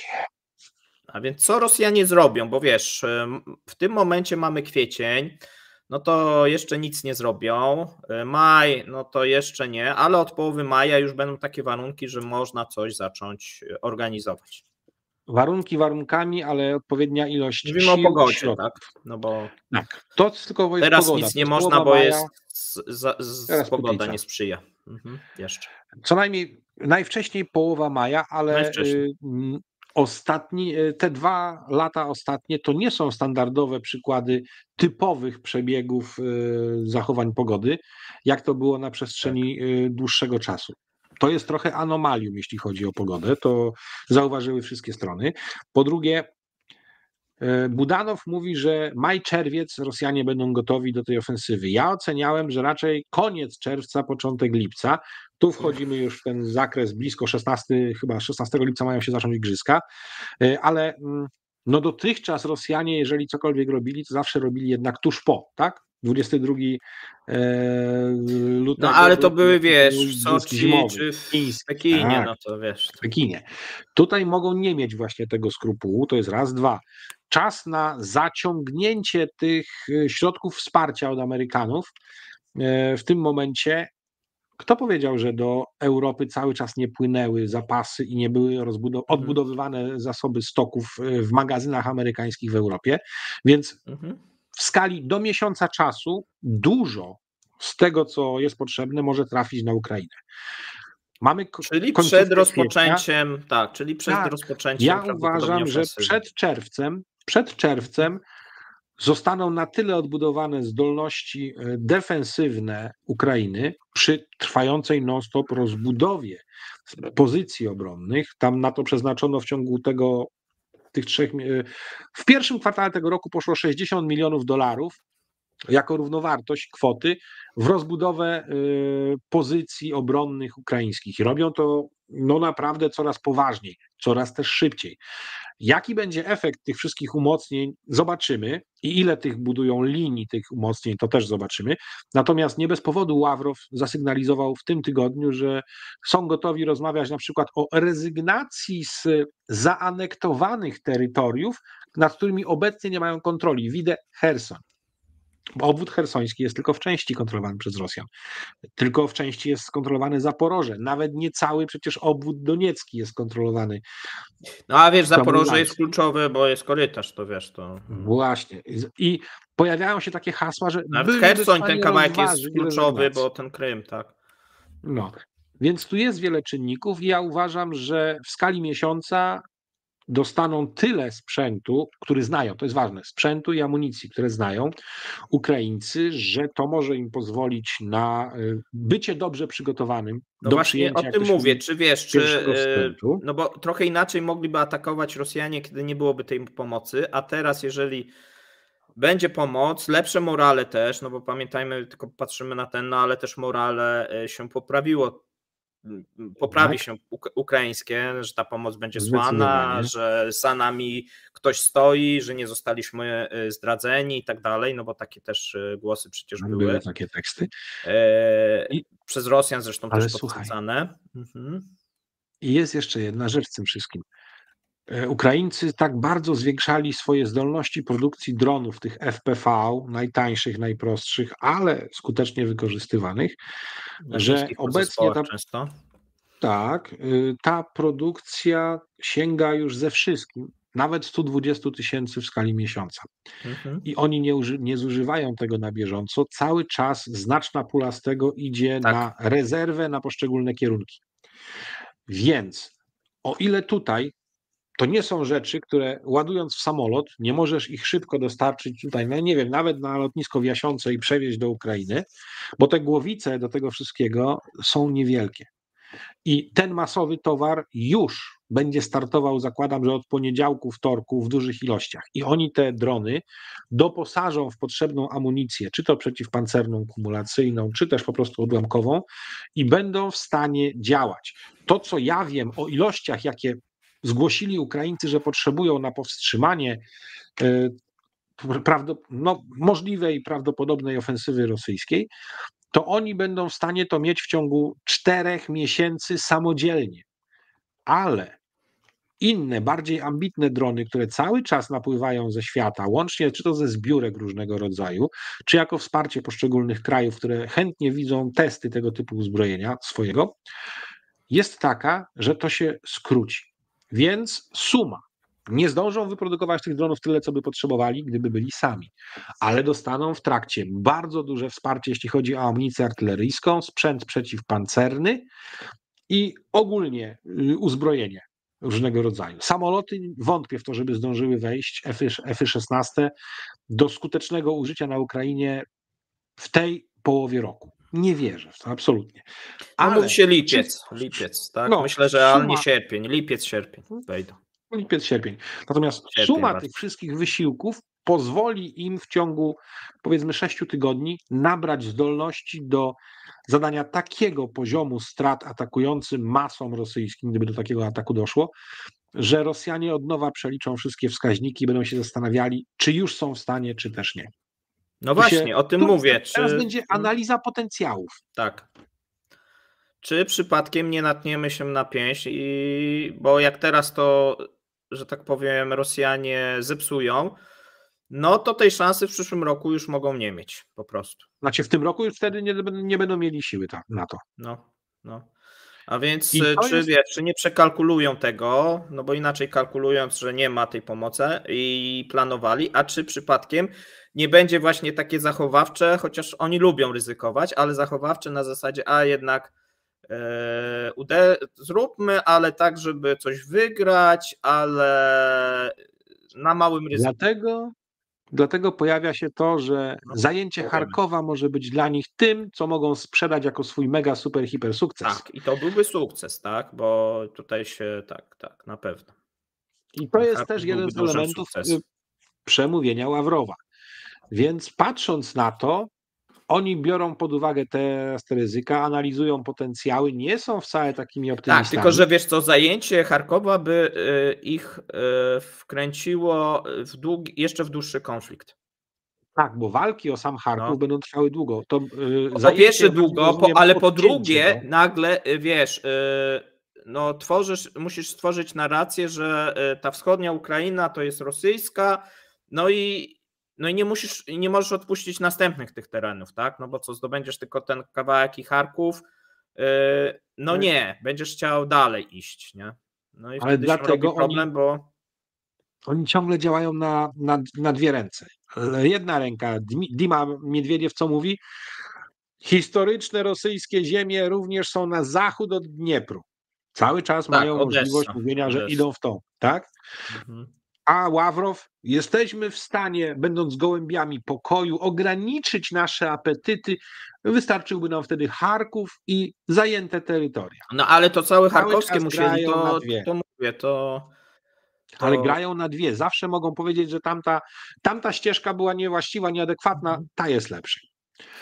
Typowe rosyjskie zachowanie. Tak. No w którymś momencie mogą powiedzieć, że przecież tylko regiony chcieli wyzwalać i to jest ten plan, moim zdaniem, minimum na ten moment. Tylko że tam problem jest z tym chersońskim, bo musieliby przekroczyć ten Dniepr, a to wydaje się na ten moment science fiction.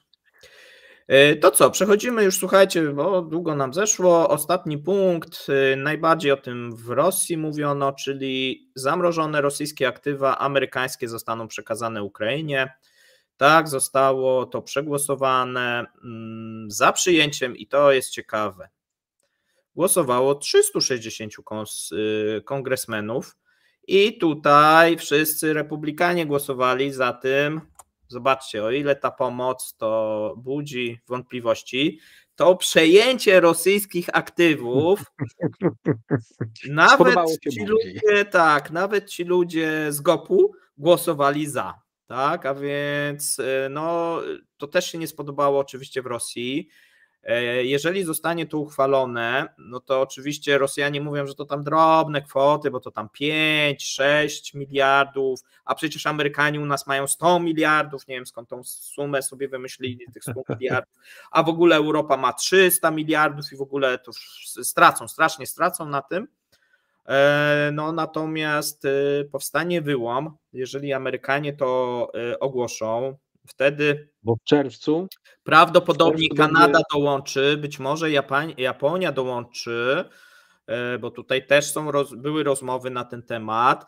No i Europa w takiej nieciekawej sytuacji no, będzie pod dużą presją i zarówno z zewnątrz, żeby przekazać te główne pieniądze, jak i z wewnątrz. No, będzie podgryzana przez kraje bałtyckie, pewnie też przez Polskę, oczywiście, przez Rumunię, tak, i być może tutaj jeszcze przez Skandynawów, bo te wszystkie kraje będą optować, żeby nie ponosić kosztów, a żeby te koszty były poniesione z rezerw i z aktywów rosyjskich, bo to się wydaje takie najbardziej logiczne. Tymczasem szefowa Europejskiego Banku Centralnego raczej stara się ostrzec przed tego typu ona od początku była. Taka. I to właśnie, no niestety ona jednak jest, uważam, stopniowo pacyfikowana w tych sprawach i dlatego mi się wydaje, że póki jest von der Leyen szefową Komisji Europejskiej, jest próba taka, aby zarówno G20, która będzie się tym zajmowała, jak i w najbliższym czasie G20 się tym nie zajmuje.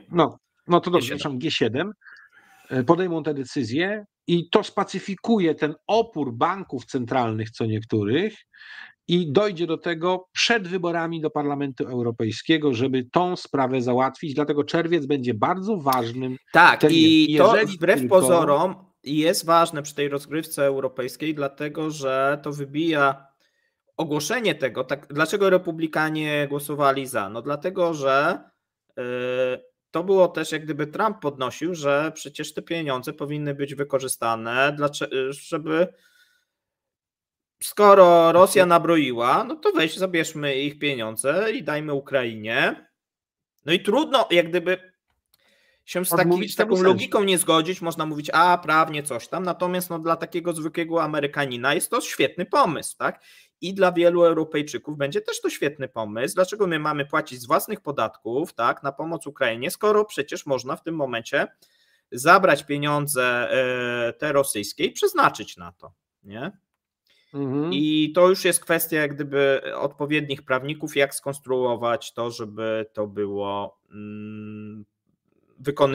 wykonalne, bo moim zdaniem, ja się tutaj akurat zupełnie nie zgadzam z szefową, że to jest wykonalne, bo skoro jest wykonalne, że zamrożone dewizy i wpływy z tych, mówię zamrożone aktywa i wpływy z tych aktywów można przekazać Ukrainie, czy zabrać Rosji, no to dlaczego nie można, to ja nie widzę tutaj różnicy. Już ten pierwszy krok, tak, już wykonano, to już nie ma odwrotu, już nie można powiedzieć, myliliśmy się, popełniliśmy błąd, nie?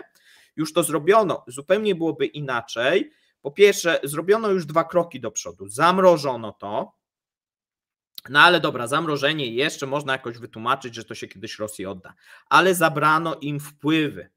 A więc no, teoretycznie pozbawiono po pierwsze pozbawiono ich rozporządzania swoją własnością, pozbawiono ich wpływów z tych własności, a więc już bardzo jest mały krok moim zdaniem do konfiskaty. I tutaj się nie zgadzam, że rynki to odbiorą negatywnie, bo rynki to, co miały już odebrać, to już odebrały i to wzięły i skalkulowały, a teraz to, co się dzieje w Stanach Zjednoczonych, no jeszcze jak gdyby potwierdza te rynki, tak, że to się stanie.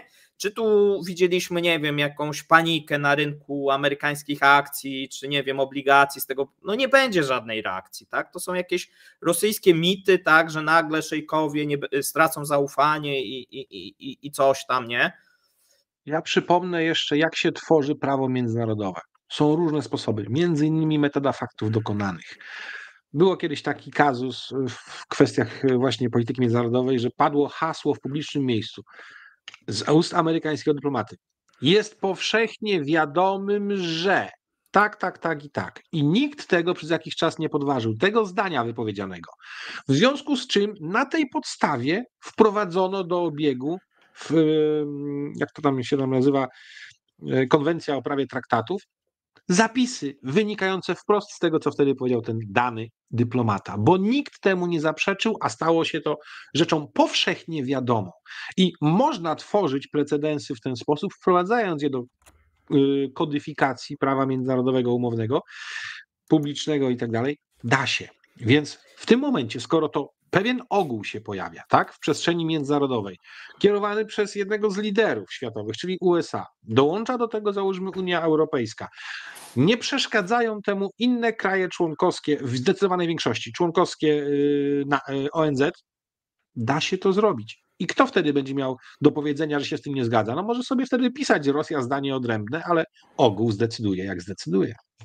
Tak, natomiast oczywiście to dla Rosjan jest najbardziej groźne, bo to jest ten amerykański precedens pociągnie następne precedensy i może też dotyczyć prywatnych majątków oligarchów, co już miało miejsce, natomiast no to by jak gdyby znaczy każda osoba, na które nałożone są sankcje, która współpracuje z reżimem, która czerpie korzyści, będzie musiała się liczyć z tym, że ich majątek może zostać w którymś momencie skonfiskowany. I to jest moim zdaniem takim największym problemem też na przyszłość, bo prawdopodobnie będzie trudno to w przyszłości odkręcić, tak? Bez uregulowania tych reparacji w stosunku do Ukrainy. No więc ważny temat, nawet ważniejszy, bo to zostanie, bo będzie ten pakiet, pewnie jakiś następny Amerykanie uchwalą, czy Biden, czy Trump, w zależności kto wygra, tam jeden zrobi pożyczki, drugi zrobi darowiznę. Tak przy okazji ten pakiet, który uchwalono pomocy za bardzo się nie różni od tego senackiego. Tam są jakieś małe takie różnice, jest tylko tam mała kwota, która ma być w formie pożyczki, ale i tak można tą pożyczkę częściowo umorzyć, no więc to może nawet i korzystniejsze. To się też nie różni często od pomocy Międzynarodowego Funduszu Walutowego, nawet często jest korzystniejsze. Nie, więc... Ale popatrz, z tych 61 miliardów, 23 mniej więcej idą od razu na odbudowę zapasów amerykańskich. To znaczy tak, 90% zostanie w Stanach tej kasy, nie? Tam... Nie, mniej. No, mniej. 10 miliardów od razu z groszami idzie na stabilizację systemu finansowego Ukrainy, no ale co najmniej połowa z tych 50 będzie włożona w biznes amerykański, czyli biznes na tym skorzysta. No tak, miejsca pracy powstaną, zarobią Amerykanie, pracy to jest oczywiste. Tak, dlatego dla mnie niezrozumiałe, dlaczego republikanie byli przeciw, to jest jakieś takie mało rozsądne, bo na tym po prostu świetnie zarobią i gospodarka będzie miała kolejny impuls prowzrostowy. I można policzyć, że w skali dotychczasowe 2 lata plus teraz rok 2024 ilość kasy wpompowanej w amerykański ciężki przemysł oraz nowoczesny też high-tech to będzie prawie $100 miliardów. Dodatkowo skierowanych. Znaczy, Fabryka TSMC w Arizonie 60 miliardów. Ale to są całkiem inne rzeczy. Ja mówię tylko o tym, co poszło w przemysł zbrojeniowy i zbrojeniowy high-tech. Dodatkowe 100 miliardów. To się przekłada na dochody Amerykanów, na dochody firm. Oczywiście. To ma znaczenie. Oczywiście, gdyby nie ten konflikt, pewnie gospodarka amerykańska byłaby w innym punkcie, tak, niż jest. On na pewno daje impuls prowzrostowy. Tu niewątpliwie. No dobrze, słuchaj, przeszliśmy wszystkie 10 punktów. Wyjątkowo prawie 2 godziny, więc jak za dawnych czasów. Jeżeli macie jakieś pytania, komentarze, zachęcamy do zadawania pod materiałem. Zachęcamy do lajkowania, wspomagania, wspierania naszej działalności. I obydwu kanałów. Tak, obydwu. I my ze swojej strony dziękujemy, zapraszamy na jutro. Dziękujemy. Trzymajcie się. Do usłyszenia. Cześć. Do zobaczenia, cześć. A, ja cały program miałem złą makietę i ty mi nie zwróciłeś uwagi. Zaangażowałem się w treść. Faktycznie, no ale dzisiaj taki trochę jaruski, słuchajcie, wyszedł. Ja włączę poprawną makietę. O, teraz się nie włączy. A, może dlatego, że się nie chce włączyć. Na czarno było i się pewnie ta stara załadowała. Dziękujemy, widzimy się, słuchajcie, już jutro. Trzymajcie się jeszcze raz. Trzymajcie, Miłego. cześć.